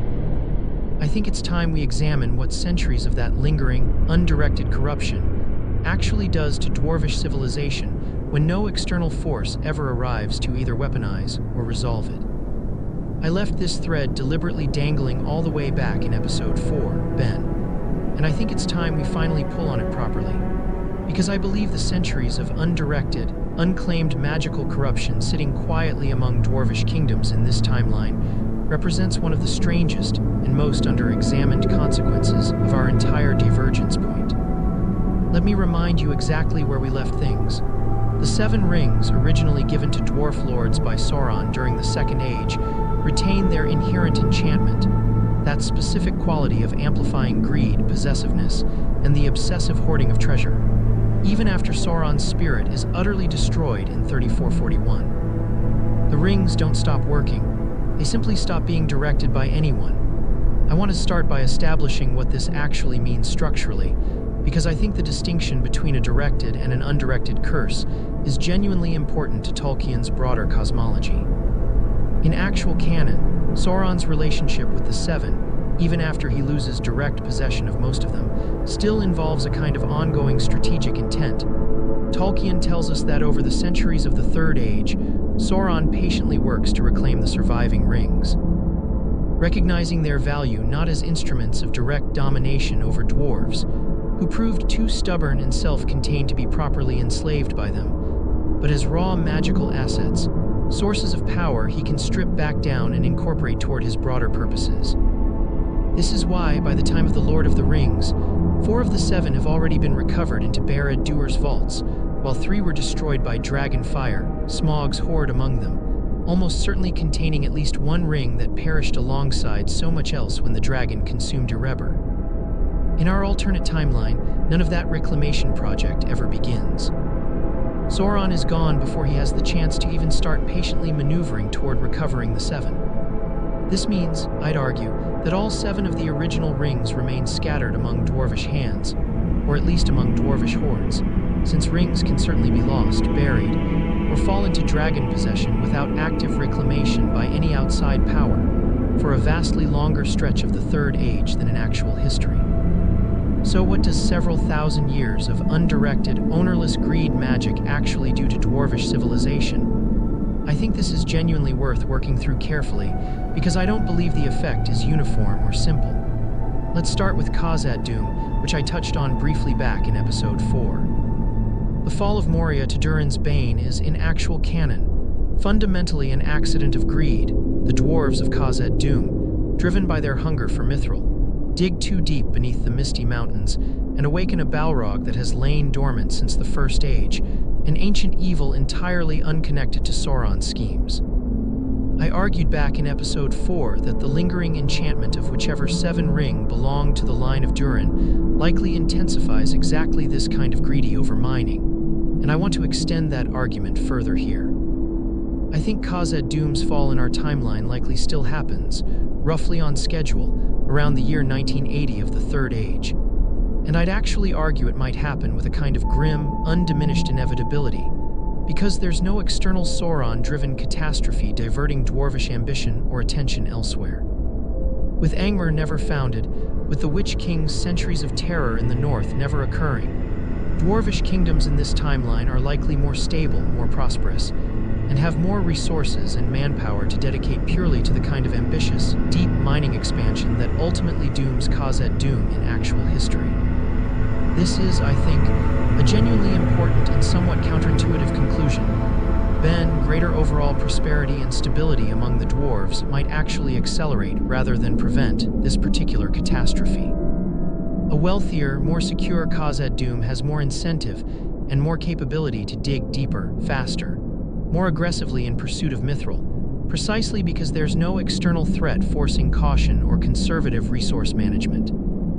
I'd speculate the fall of Moria might even occur somewhat earlier in this timeline than its actual canon date, driven by an unhindered, generations-long expansion project rather than the more constrained, externally pressured mining operations of real history. Now let's think about the broader dwarvish political landscape, because I think the 7 rings' lingering influence likely shapes inter-dwarvish relations in ways that extend well beyond just Khazad-dûm specifically. Tolkien is explicit that the 7 amplified an existing dwarvish cultural tendency rather than creating greed from nothing, which means I'd argue the various dwarf holds across Middle-earth, the Iron Hills, the Blue Mountains, and wherever else surviving ring-bearers' descendants or hordes might be located, likely experience heightened internal tension around resource competition, inheritance disputes, and the kind of treasure-obsessed rivalry that occasionally flares into open conflict between dwarvish kingdoms even in actual canon. Consider the War of the Dwarves and Orcs in the late Third Age, fought largely over territory, and the recovery of ancestral treasure including Moria itself, a conflict that has nothing to do with Sauron and everything to do with dwarvish pride and possessiveness over lost wealth and ancestral homes. I genuinely speculate that this pattern of internal dwarvish conflict, untempered by the kind of urgent need for unified resistance that an active Sauron eventually provides in actual history, might actually be more frequent and more destructive in our timeline. This connects directly back to the broader thesis we established in Episode 6. Removing the unifying external threat doesn't eliminate conflict, it just changes its character and its target. Dwarves who never need to set aside their rivalries to face a common enemy may simply continue feuding with each other, generation after generation, fueled by rings whose corrupting influence never gets redirected outward toward any larger purpose, because there's no Dark Lord left to provide that purpose. But I want to offer a genuine counterpoint here too, because I don't think this picture is purely bleak. Dwarvish culture in Tolkien's writings, even in actual canon, demonstrates remarkable resilience and an almost stubborn capacity for rebuilding after catastrophe. The very fact that the Seven never succeed in turning dwarves into wraith servants the way the Nine do to men suggests an inherent toughness of will, a resistance to total domination that I think persists in our alternate timeline regardless of how long the ring's influence lingers unclaimed. I'd argue dwarvish kingdoms in this timeline likely experience more frequent, smaller-scale internal conflicts and succession disputes, but probably don't face anything resembling the kind of existential, civilization-ending catastrophe that Sauron's direct intervention represents for other peoples in actual history. The Seven were never designed to destroy dwarves outright, only to make them quarrel more fiercely over what they already possessed. There's one more thread I want to address before we close this episode, because I think it's a fascinating wrinkle. What happens to whatever Seven rings end up in dragon hordes, the way at least one apparently does in Smaug's treasure in actual canon? I'd argue dragons, as creatures whose entire psychology in Tolkien's legendarium is already built around obsessive treasure hoarding and possessive greed, might be even more susceptible to whatever lingering enchantment a ring carries than dwarves themselves are. A ring sitting within a dragon's hoard wouldn't grant that dragon any new power, since dragons aren't the intended bearers the ring was crafted to influence. But I'd speculate it might intensify an already formidable creature's territorial possessiveness even further, meaning Smaug. Or whichever dragon eventually claims a treasure hoard containing one of the lingering Seven might become an even more dangerously obsessive guardian of its wealth than dragons already naturally are, with consequences for whichever unfortunate kingdom or band of adventurers eventually crosses paths with that horde. In our next episode, I want to shift our focus away from dwarves and back toward the elves, returning to the thread we opened in Episode 4 about the three rings losing their power 3,000 years early. I think it's time to actually walk through what Rivendell, Lothlórien, and the wider elvish presence in Middle-earth look like across the many centuries of this alternate Third Age, living through a far longer, far more drawn-out fading than the one Tolkien actually gave them. I want to return now to the most quietly devastating consequence of this entire alternate timeline. Ben, one we identified back in Episode 4, but haven't yet sat with properly. The three elven rings, Narya, Nenya, and Vilya, go inert the instant the One Ring is destroyed at Orodruin in 3441 of the Second Age, nearly 3,000 years before they actually lose their power in canon. I think it's time we walk through what that means, not as an abstract metaphysical footnote, but as a lived reality for Elrond, Galadriel, Círdan, and every elf who chooses to remain in Middle-earth across this radically compressed timeline of decline. Let's first establish exactly what the three actually did, because I think their function is often misunderstood as simple combat magic or generic enchantment, when Tolkien is considerably more specific. Narya, the Ring of Fire, granted its bearer the power to inspire others against weariness and despair, to kindle hope and resist the creeping cold of encroaching darkness, which is precisely why it's given to Gandalf in actual canon, a being whose entire mission is to encourage and rally the Free Peoples rather than to dominate them directly. Nenya, the Ring of Water, held by Galadriel, possessed powers of preservation and protection, the specific magic that maintains Lothlórien as a realm seemingly outside the normal flow of time, untouched by decay, where the golden Malorn trees never lose their leaves and the years pass differently than they do beyond its borders. Vilya, the Ring of Air, the mightiest of the three, held first by Gil-galad and then by Elrond, granted similarly protective and preservative powers, sustaining Rivendell as the last homely house, a sanctuary of healing, memory, and refuge against the wearing down of the wider world. Notice the common thread here, Ben. All three rings are fundamentally about preservation, about holding back time and decay rather than projecting domination outward. This is exactly why Tolkien describes the three as the least corrupted of all the rings of power. They were never instruments of conquest. They were instruments of conservation, of holding on to beauty and memory against the natural entropy that governs everything in Middle-earth, elves included. So picture what happens in our timeline in the immediate aftermath of Sauron's destruction in 3441. Galadriel, already established in Lothlórien by this point in Tolkien's chronology, though her permanent settlement there with Celeborn is generally dated somewhat later in canon. So let's say this transition happens as she and Celeborn establish themselves in the Golden Wood across these early Third Age centuries. Would feel Nenya's power simply. Stop. The ring remains on her finger, beautiful, still hers, but the active, sustaining magic that holds back time within Lothlórien's borders ceases to function. The same happens to Elrond at Rivendell, and to whoever holds Narya during this earlier period, since in this timeline Narya hasn't yet passed to Gandalf. The Istari, remember, don't even arrive in Middle-earth until around the year 1000 of the Third Age. Which means for the first several centuries after the ring's destruction, Narya likely remains with Círdan at the Grey Havens, exactly where Tolkien tells us it was originally entrusted before being passed to Gandalf upon his arrival. I want to dwell on the psychological dimension of this moment, Ben, because I think it's genuinely one of the most poignant scenes this alternate timeline produces, even though it's never actually depicted anywhere in Tolkien's writing. Imagine Elrond and Galadriel having just received word of Sauron's total, unambiguous destruction, news that should represent the greatest victory of their entire long lives, the final undoing of the evil that destroyed a region, that corrupted Celebrimbor's noble work, that cost so many elvish lives across the Second Age's wars, and discovering in the very same breath that their own rings have gone silent. That the price of this victory is the immediate, irreversible beginning of their own twilight. This is exactly the bittersweet irony Tolkien builds into the actual ending of The Lord of the Rings, except compressed into a single devastating moment rather than spread across the slow, dramatic arc of the entire War of the Ring. In canon, Galadriel and Elrond have 3,000 years to use their rings, 3,000 years of sustained elvish flourishing in Middle-earth, 3,000 years to prepare themselves gradually for the inevitability of departure. In our timeline, that preparation time is essentially eliminated. The fading begins now at the very dawn of the Third Age, with millennia of mortal history still ahead. So what does this actually look like, practically, across the centuries that follow? I'd argue Lothlórien and Rivendell don't simply collapse overnight. Tolkien is clear that the Three's power was about active preservation and enhancement, not the sole thing keeping these realms from immediately vanishing.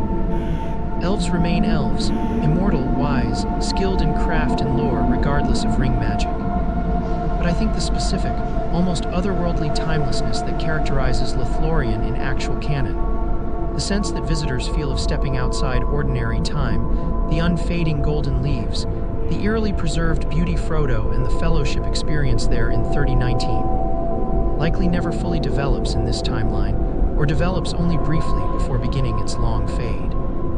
I'd speculate Lothlórien in our alternate Third Age looks more like an extraordinarily beautiful, but ordinarily aging elvish realm, golden, yes, wise and ancient, yes, but subject to the same slow accumulation of time and change that affects every other place in Middle-earth.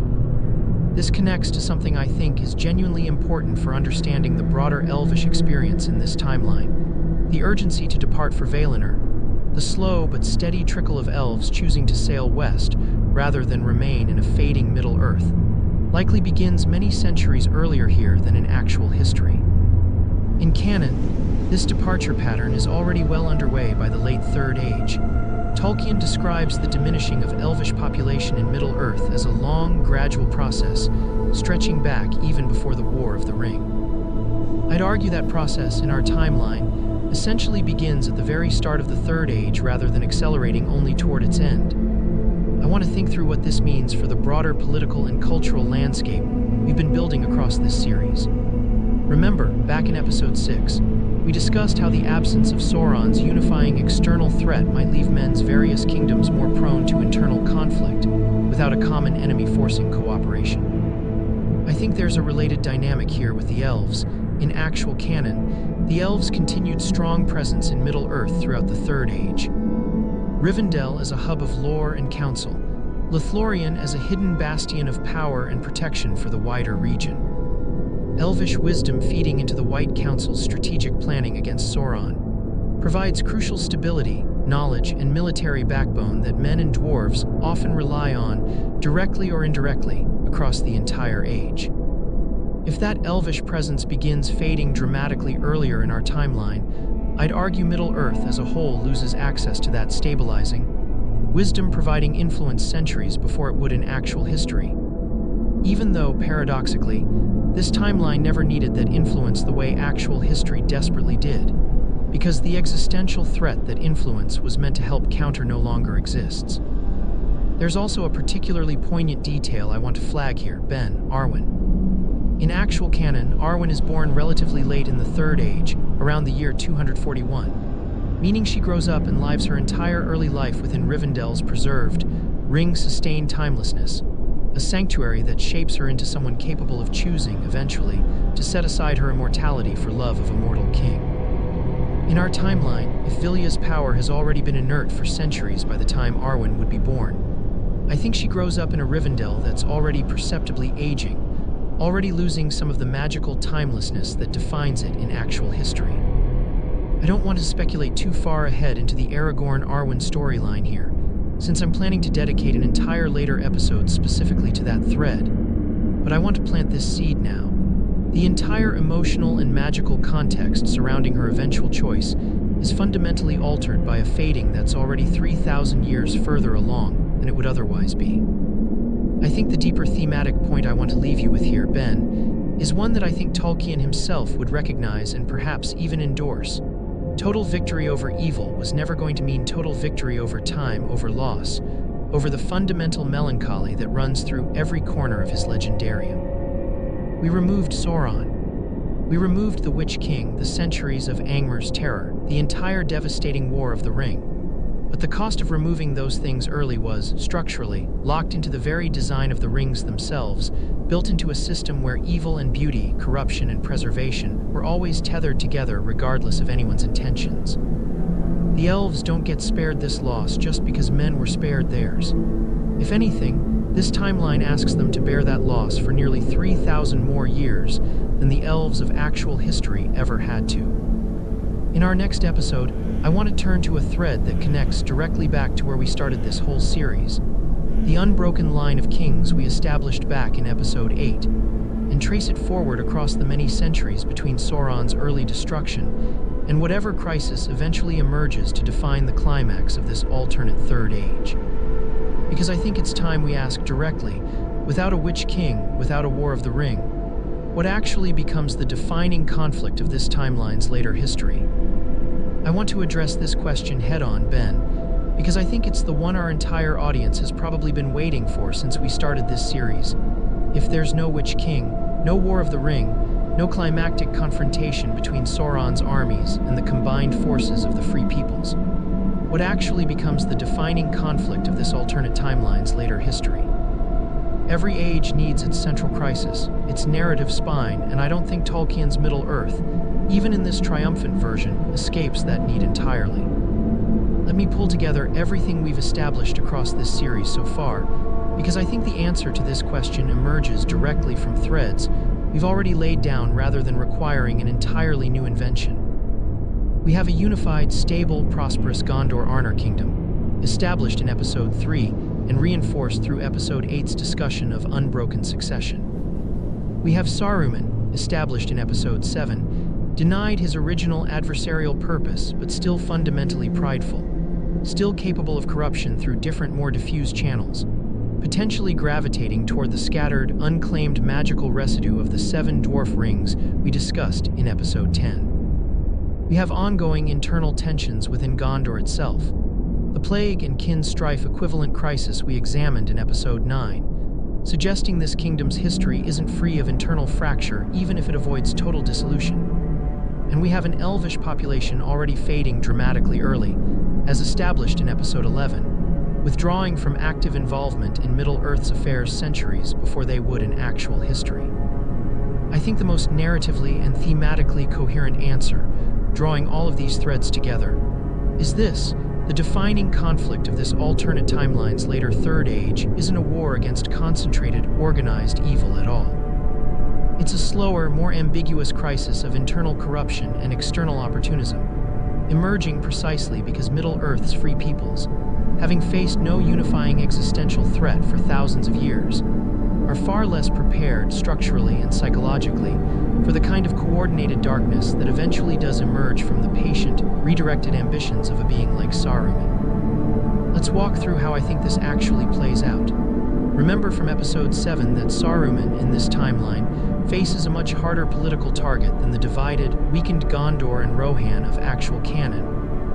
He can't simply exploit existing desperation and institutional decay the way he does historically through Grima Wormtongue's corruption of Theoden. But I also speculated that his ambitions might instead turn toward the scattered Seven Rings, pursuing power through patient acquisition of unclaimed magical resources rather than direct political subversion. I want to extend that speculation further here.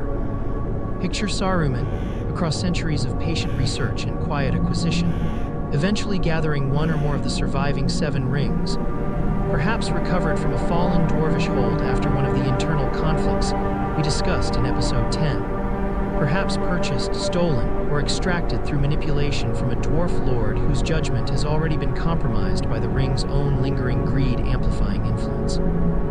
I'd argue a being of Saruman's intellect, given enough centuries and enough patience, could plausibly reverse engineer enough understanding of ring lore from these acquisitions to begin crafting something genuinely new.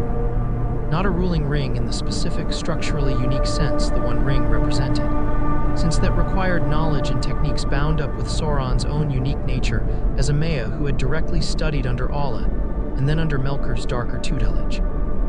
But something lesser, more limited yet still dangerous, an army of corrupted creatures, perhaps an Isengard built up not through orc breeding alone as in actual canon, but through a more gradual, decades-spanning project of magical and biological experimentation, free from any rival Dark Lord's competing claim on the same resources and attention. This is where I think our timeline's climax genuinely diverges in character from anything in actual canon, Ben. Instead of a singular world-ending confrontation against an obviously, unambiguously evil Dark Lord, a clear moral struggle with stakes the entire continent recognizes and rallies against, I think this timeline's defining crisis looks more like a slow building, harder to recognize threat.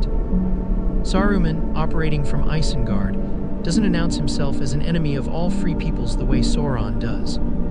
He spent centuries, perhaps over 1,000 years by this point, cultivating a reputation as a wise, if reclusive, counselor, someone whose growing private power raises eyebrows among the increasingly complacent White Council, but who has never given anyone sufficiently concrete cause to act against him directly. I think this scenario plays directly into one of Tolkien's recurring thematic concerns, the danger of comfortable peoples, grown unused to vigilance after millennia without an obvious existential enemy, failing to recognize a slower, more insidious threat until it has already grown dangerously entrenched. I want to think through what finally exposes Saruman in this scenario, because I don't think this conflict simply festers forever without ever coming to a head.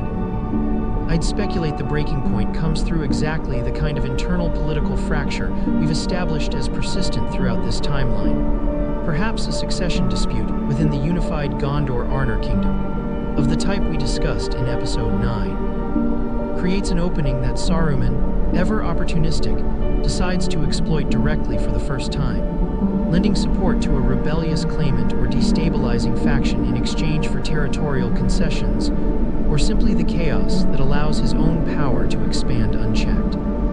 This would be the moment, I think, that finally forces the unified kingdom and whatever remains of the White Council's vigilance to recognize Saruman not as an eccentric, increasingly isolated wizard, but as an active, dangerous threat to the stability of the realm. I think this produces a conflict that's smaller in absolute scale than the War of the Ring. There's no Sauron-level army of tens of thousands of orcs, no Nazgûl, no apocalyptic siege of a capital city threatened with total annihilation. But I'd argue it's potentially more morally complicated, more genuinely uncertain in its outcome, precisely because it lacks the clear, unambiguous moral clarity that characterizes the actual War of the Ring.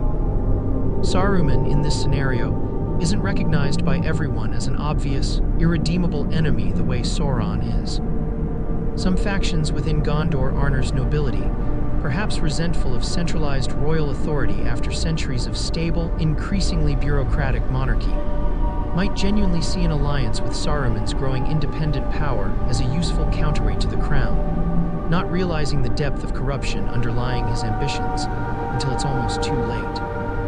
I think this is, structurally, a genuinely Tolkien-faithful kind of conflict to imagine, even though it's entirely speculative, because it mirrors patterns we actually do see in Tolkien's writing about Saruman's actual fall, corruption that hides behind reasonable-sounding justifications, that exploits existing political grievances rather than announcing itself as obvious evil, that succeeds specifically because the people who should be most vigilant against it have grown complacent, comfortable, certain that the age of great darkness is permanently behind them. I want to leave the ultimate resolution of this conflict somewhat open as we close this episode, Ben, because I think the genuine uncertainty is part of what makes this thought experiment compelling rather than just another guaranteed happy ending. Does the unified kingdom, even fractured by internal dispute and infiltrated by Saruman's patient corruption, ultimately prove resilient enough to expose and defeat him, drawing on the deep institutional strength built up across the many centuries of stability we've traced throughout this series? Or does this timeline's comfortable, threat-free history actually leave it more vulnerable than actual Middle-earth's battle-hardened, perpetually vigilant free peoples, who Tolkien's actual narrative suggests are stronger precisely because they never forgot how to recognize and resist darkness? In our next episode, I want to bring this thread down to a more human scale, returning to a question I flagged all the way back in our original roadmap. What happens to the Shire, to Bilbo, to Frodo, and to the hobbits generally, in a timeline where the small, quiet folk of the Shire never get pulled into history's largest events at all? I want to bring this entire series down to a much smaller, much more intimate scale for this episode, Ben, because I think there's something genuinely worth examining in what gets lost, narratively and thematically, when the single most important historical event of the actual Third Age, Bilbo's discovery of the ring beneath the Misty Mountains, simply never happens at all. Let's establish the premise clearly. In our alternate timeline, the One Ring is destroyed in 3441 of the Second Age, roughly 2,500 years before Bilbo Baggins is even born, let alone before his fateful birthday party with Gollum beneath the Misty Mountains during the events of The Hobbit. There is no ring waiting in the dark for an unsuspecting hobbit to stumble upon. There is no riddle game in the tunnels beneath Goblin Town that determines the fate of the entire world without either participant realizing the stakes. Gollum, if he exists at all in this timeline, and I want to address this directly, never becomes the corrupted, ring-obsessed creature we know from actual canon, because the specific object responsible for his transformation was destroyed millennia before Smeagol, or whoever the equivalent individual might be, was ever born along the banks of the Gladden Fields.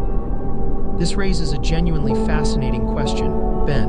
Does Bilbo's entire adventure in The Hobbit even occur in this timeline?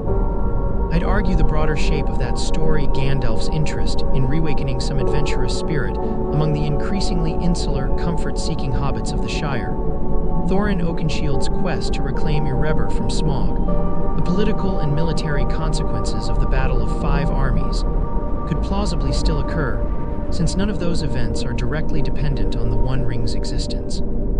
Smaug's hoarding of Erebor's treasure, including whichever lost dwarf ring might or might not be tangled up in his wealth, as we speculated back in episode 10, has nothing to do with Sauron's ring specifically. But Bilbo's personal journey through that story would look different, missing entirely the central artifact that, in actual canon, becomes the connective thread linking his small, personal adventure to the entire fate of Middle-earth decades later. I think this is worth sitting with directly, because it gets at something genuinely important about how Tolkien constructs meaning in his work. In actual history, the Ring's presence transforms Bilbo's adventure from a charming, relatively low-stakes children's story into the opening movement of an epic that will eventually require the combined effort of nearly every free people in Middle-earth to resolve. Strip the Ring out entirely, and I'd argue Bilbo's story remains exactly what it appears to be on its surface: a charming, low-stakes adventure about a comfortable hobbit discovering unexpected courage and resourcefulness, returning home with treasure and a handful of good stories, but without ever becoming the unwitting custodian of the most dangerous object in the history of the world. This is where I want to pause and really emphasize something, Ben, because I think it's the emotional core of this entire episode. In this timeline, hobbits simply don't matter to the great sweep of Middle-earth's history, and I don't think that's a small or trivial thing to say. Consider what Tolkien actually does with hobbits across his entire legendarium. He takes the most overlooked, most domestically minded, least militarily significant people in all of Middle-earth, and places them at the absolute center of its most important events. This is, I'd argue, one of the most deliberate and most thematically loaded choices Tolkien makes in his entire body of work.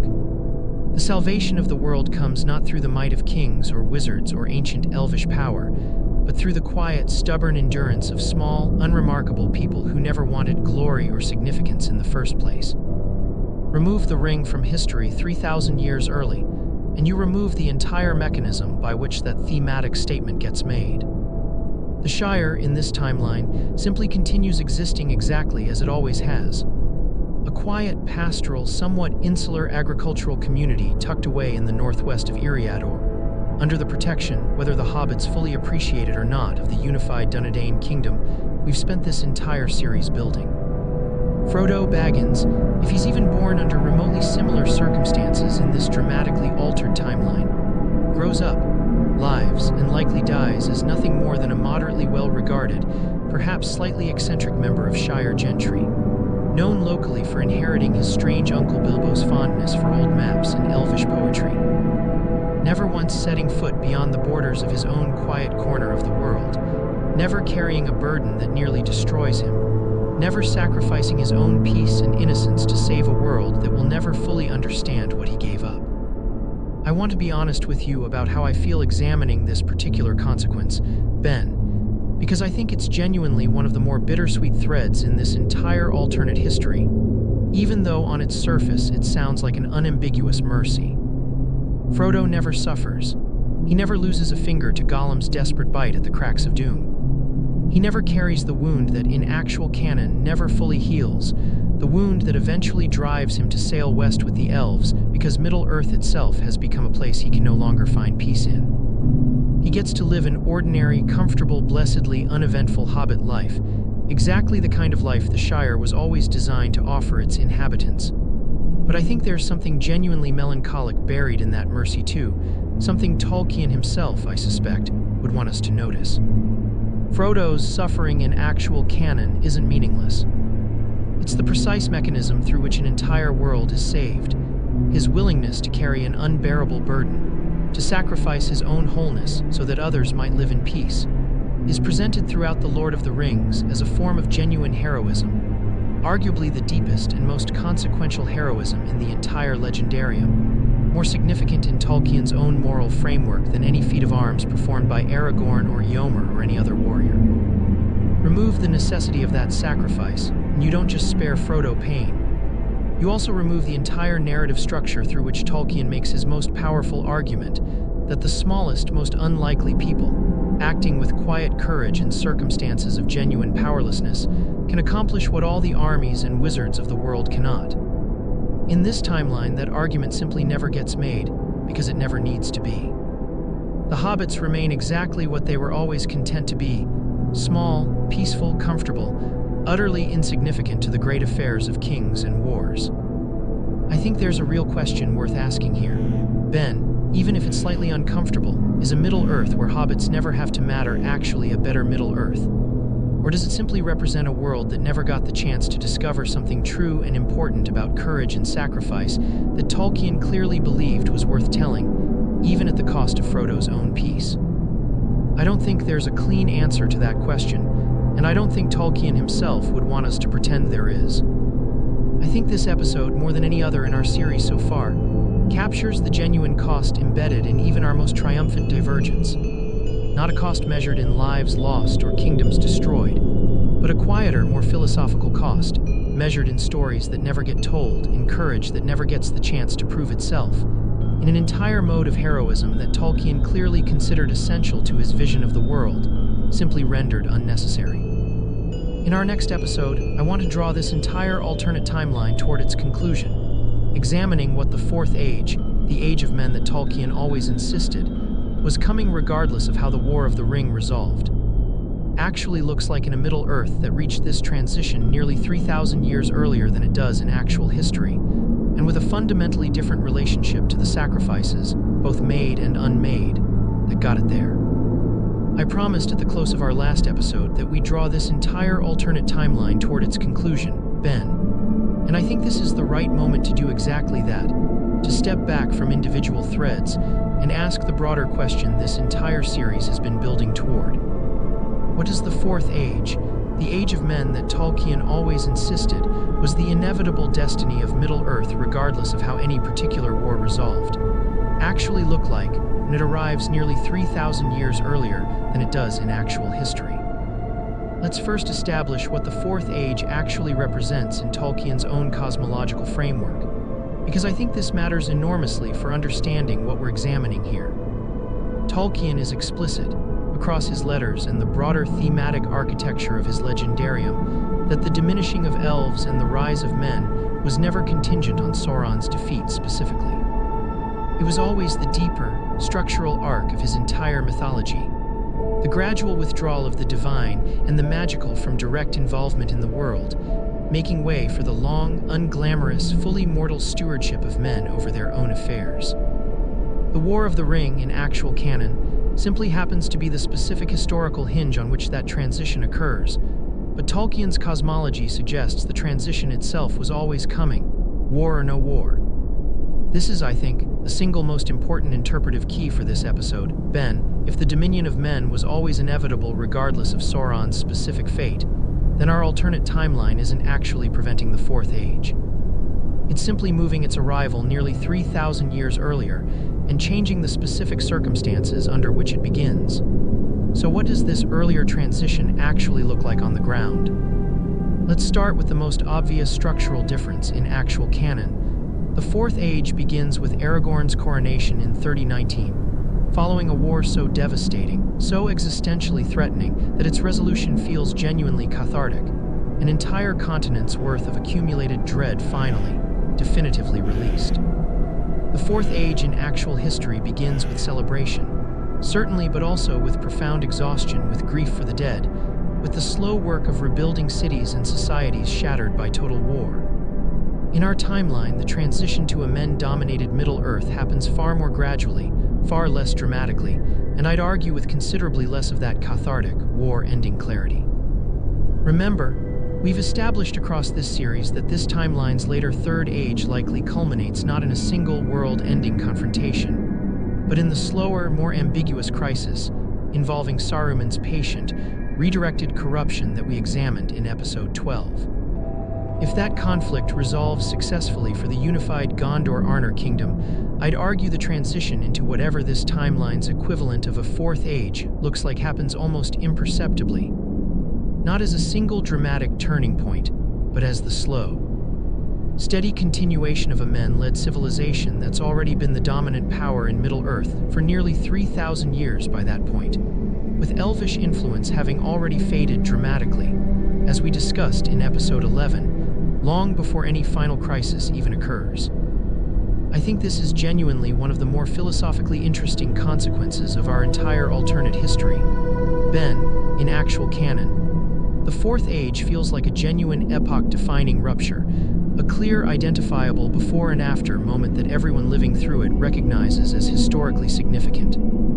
In our timeline, I'd argue the equivalent transition is so gradual, so lacking in a single dramatic catalyst, that contemporary inhabitants of this Middle-earth might not even recognize it as a distinct new age in the way Tolkien's actual chronology demands. History, lived through day by day rather than read backward from a finished narrative, rarely announces its own chapter break so clearly. Let's think about what this men-dominated world actually looks like demographically and politically. We've established a unified Gondor-Arnor kingdom that's enjoyed nearly 3,000 years of relative stability, punctuated by internal crises. The plague and kin strife equivalent conflicts of Episode 9, the Saruman crisis of Episode 12, but never subjected to the kind of centuries-long, civilization-threatening external war that actual Arnor and Gondor endure. I'd argue this produces a fourth age that begins from a position of dramatically greater accumulated wealth, infrastructure, and population than the war-ravaged Gondor of actual canon, which enters its own fourth age needing to rebuild Osgiliath, repopulate devastated regions, and recover from the immediate, catastrophic costs of the War of the Ring. I want to address the question of the elves directly here too, because I think it connects powerfully to everything we discussed in Episode 11. By the time this timeline's equivalent fourth age arrives, the elvish presence in Middle-earth has likely been fading for the better part of 3,000 years already, meaning the wave of departures to the Grey Havens that, in actual canon, happens as a relatively concentrated, dramatic event in the years immediately following the War of the Ring, has instead been a long, slow trickle stretched across the entire Third Age in our timeline. By the time men's dominion becomes fully and unambiguously established, I'd speculate there are remarkably few elves left in Middle-earth at all. Rivendell and Lothlórien likely emptied out, or nearly so, centuries before this timeline's fourth age even arrives.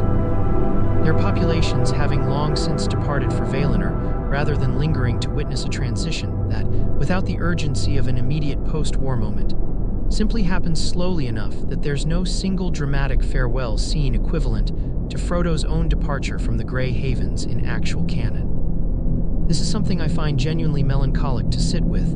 Ben, in actual history, the elves' departure carries enormous narrative and emotional weight precisely because it's witnessed, mourned, and remembered by the mortal characters we've followed throughout the entire story. Sam standing on the dock, watching the ship disappear into the west, carrying Frodo's memory and the memory of an entire vanished age back to the Shire with him. In our timeline, I'd argue the elves' departure happens so gradually, so far in advance of any climactic historical moment, that it likely passes largely unmarked by the wider population of men, who by this point have lived for so many generations without significant elvish presence in their daily lives that the final handful of departures barely registers as historically significant at all. The most profound, most emotionally weighted transition in Tolkien's actual ending becomes, in our timeline, almost a non-event, not because it matters less in any objective sense, but because the slow pace of its unfolding robs it of the narrative concentration that gives it meaning in actual history. I think this is ultimately the deepest, strangest irony our entire alternate timeline has produced, Ben, and I want to state it plainly as we move toward our final episode.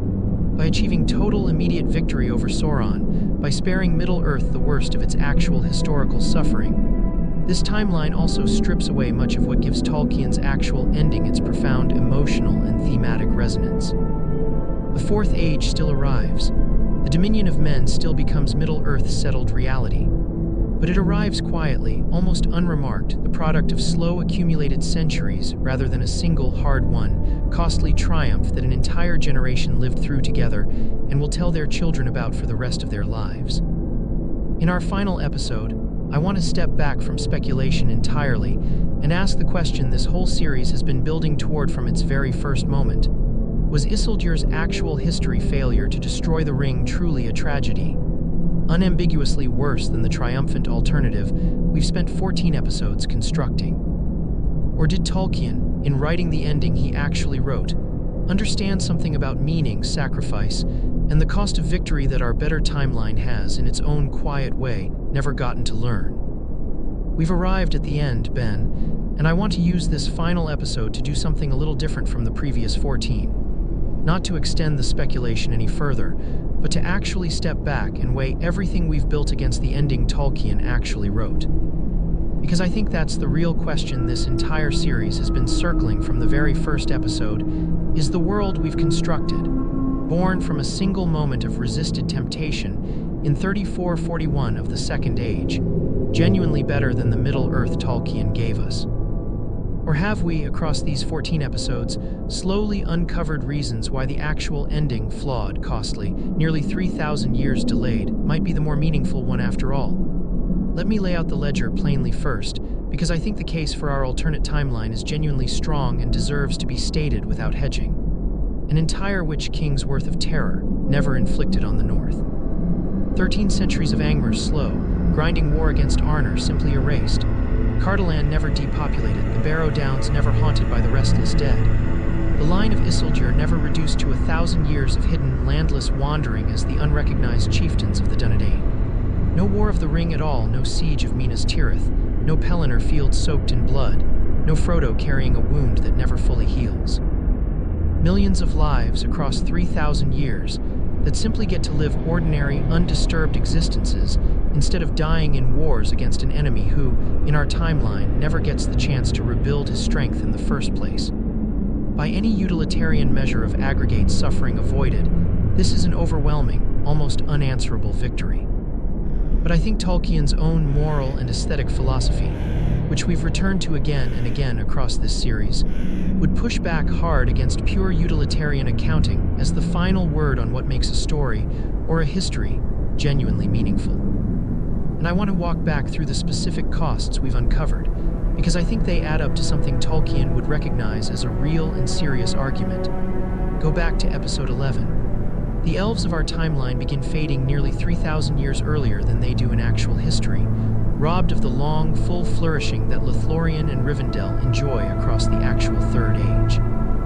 Go back to episode 13, perhaps the episode I personally found most affecting to write, where we establish that hobbits in this timeline never matter to history at all, that Frodo never carries the ring, never sacrifices his peace to save a world that will never know what it cost him. And that this mercy, however genuine, also erases the single clearest demonstration in the entire legendarium of Tolkien's most cherished thematic conviction, that the smallest, least powerful people, acting with quiet courage, can accomplish what armies and wizards cannot. Go back to episode 14, where we found that the Fourth Age itself, when it finally arrives in our timeline, arrives so gradually, so without dramatic catalyst, that it barely registers as historically significant at all, a far cry from the hard-won, deeply felt transition that closes Tolkien's actual narrative. I think what we've actually demonstrated across this series, Ben, without fully realizing it until this final episode, is something close to a proof of Tolkien's own deepest aesthetic and theological conviction, the one we identified all the way back in episode 1, when we examined what would happen if Melkor had never discorded the great music at all. We concluded then that a world without struggle isn't a richer world, it's a flatter one. That meaning in Tolkien's universe isn't the absence of darkness, but the costly, hard-won transformation of darkness into something the darkness itself could never have produced. We've now spent 13 additional episodes essentially confirming that same principle at every scale we examined it, cosmic, political, personal. Remove the cost and you don't just remove suffering. You remove the specific conditions under which Tolkien's deepest values, courage, sacrifice, the dignity of small and unlikely people, the bittersweet beauty of things that pass because they were genuinely fought for, actually get to mean anything at all. I don't want to overcorrect into saying our alternate timeline is therefore worse, because I think that's too simple a conclusion, and I don't think it's the conclusion Tolkien himself would want us to draw either. The suffering we erased was real suffering. The lives saved in our timeline were real lives, and I don't think Tolkien's philosophy, despite everything we've said about the value of struggle, was ever a callous one that dismissed actual pain as merely instrumental to good storytelling. Tolkien was a man who survived the Somme, who lost most of his closest friends to the First World War, who knew intimately and personally what real, senseless, non-redemptive suffering actually costs. I don't think he'd want us to conclude that Isildur's actual history failure was somehow secretly a good thing because it produced a better story. I think the honest answer, the one I want to leave you with as we close this series, Ben, is something more genuinely uncertain than either a clean utilitarian victory or a clean thematic vindication of Tolkien's actual ending. I think both things are true simultaneously, and I think Tolkien's own theology, the Felix Culpa, the fortunate fall that we discussed back in episode 1, was always built around exactly this kind of irreducible tension. Evil is genuinely evil, genuinely costly, genuinely worth opposing and avoiding wherever possible. And yet the actual history of Middle-earth, precisely because it was not spared that cost, produced forms of beauty, courage, and meaning that a less costly history, like the one we've spent 15 episodes constructing, simply never gets the chance to discover. Isildur's failure at the cracks of doom was a tragedy. It cost 3,000 years of additional suffering that in a stricter, narrower sense didn't need to happen. But it also set in motion the specific chain of events that produced Frodo's quiet, unrecognized heroism, that produced Aragorn's long, patient journey from hidden ranger to crowned king, that produced the entire emotional architecture of loss and recovery that makes the actual ending of The Lord of the Rings one of the most beloved pieces of literature in the English language. Our timeline avoided the tragedy. It also, I think, avoided the redemption that tragedy made possible.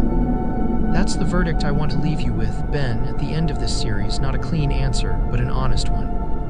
Tolkien never believed that good required evil to exist in order to be meaningful. That would be a genuinely dangerous theological position, one that risks justifying suffering rather than simply finding meaning within it after the fact. But he did believe, I think, that meaning, beauty, and redemption are forged specifically through the costly process of facing darkness and transforming it, rather than through darkness never having existed at all. Our alternate Middle-earth got to skip that costly process. And in skipping it, I think it also, quietly and without anyone in that timeline ever fully realizing what was lost, skipped the very thing that makes Tolkien's actual story worth telling in the first place. Thank you for following this entire 15-episode journey with me. If you've made it this far, I genuinely think you understand something important about why this legendarium has endured the way it has. Not because it gives us easy victories, but because it insists, again and again, that the hardest victories are the only ones truly worth having.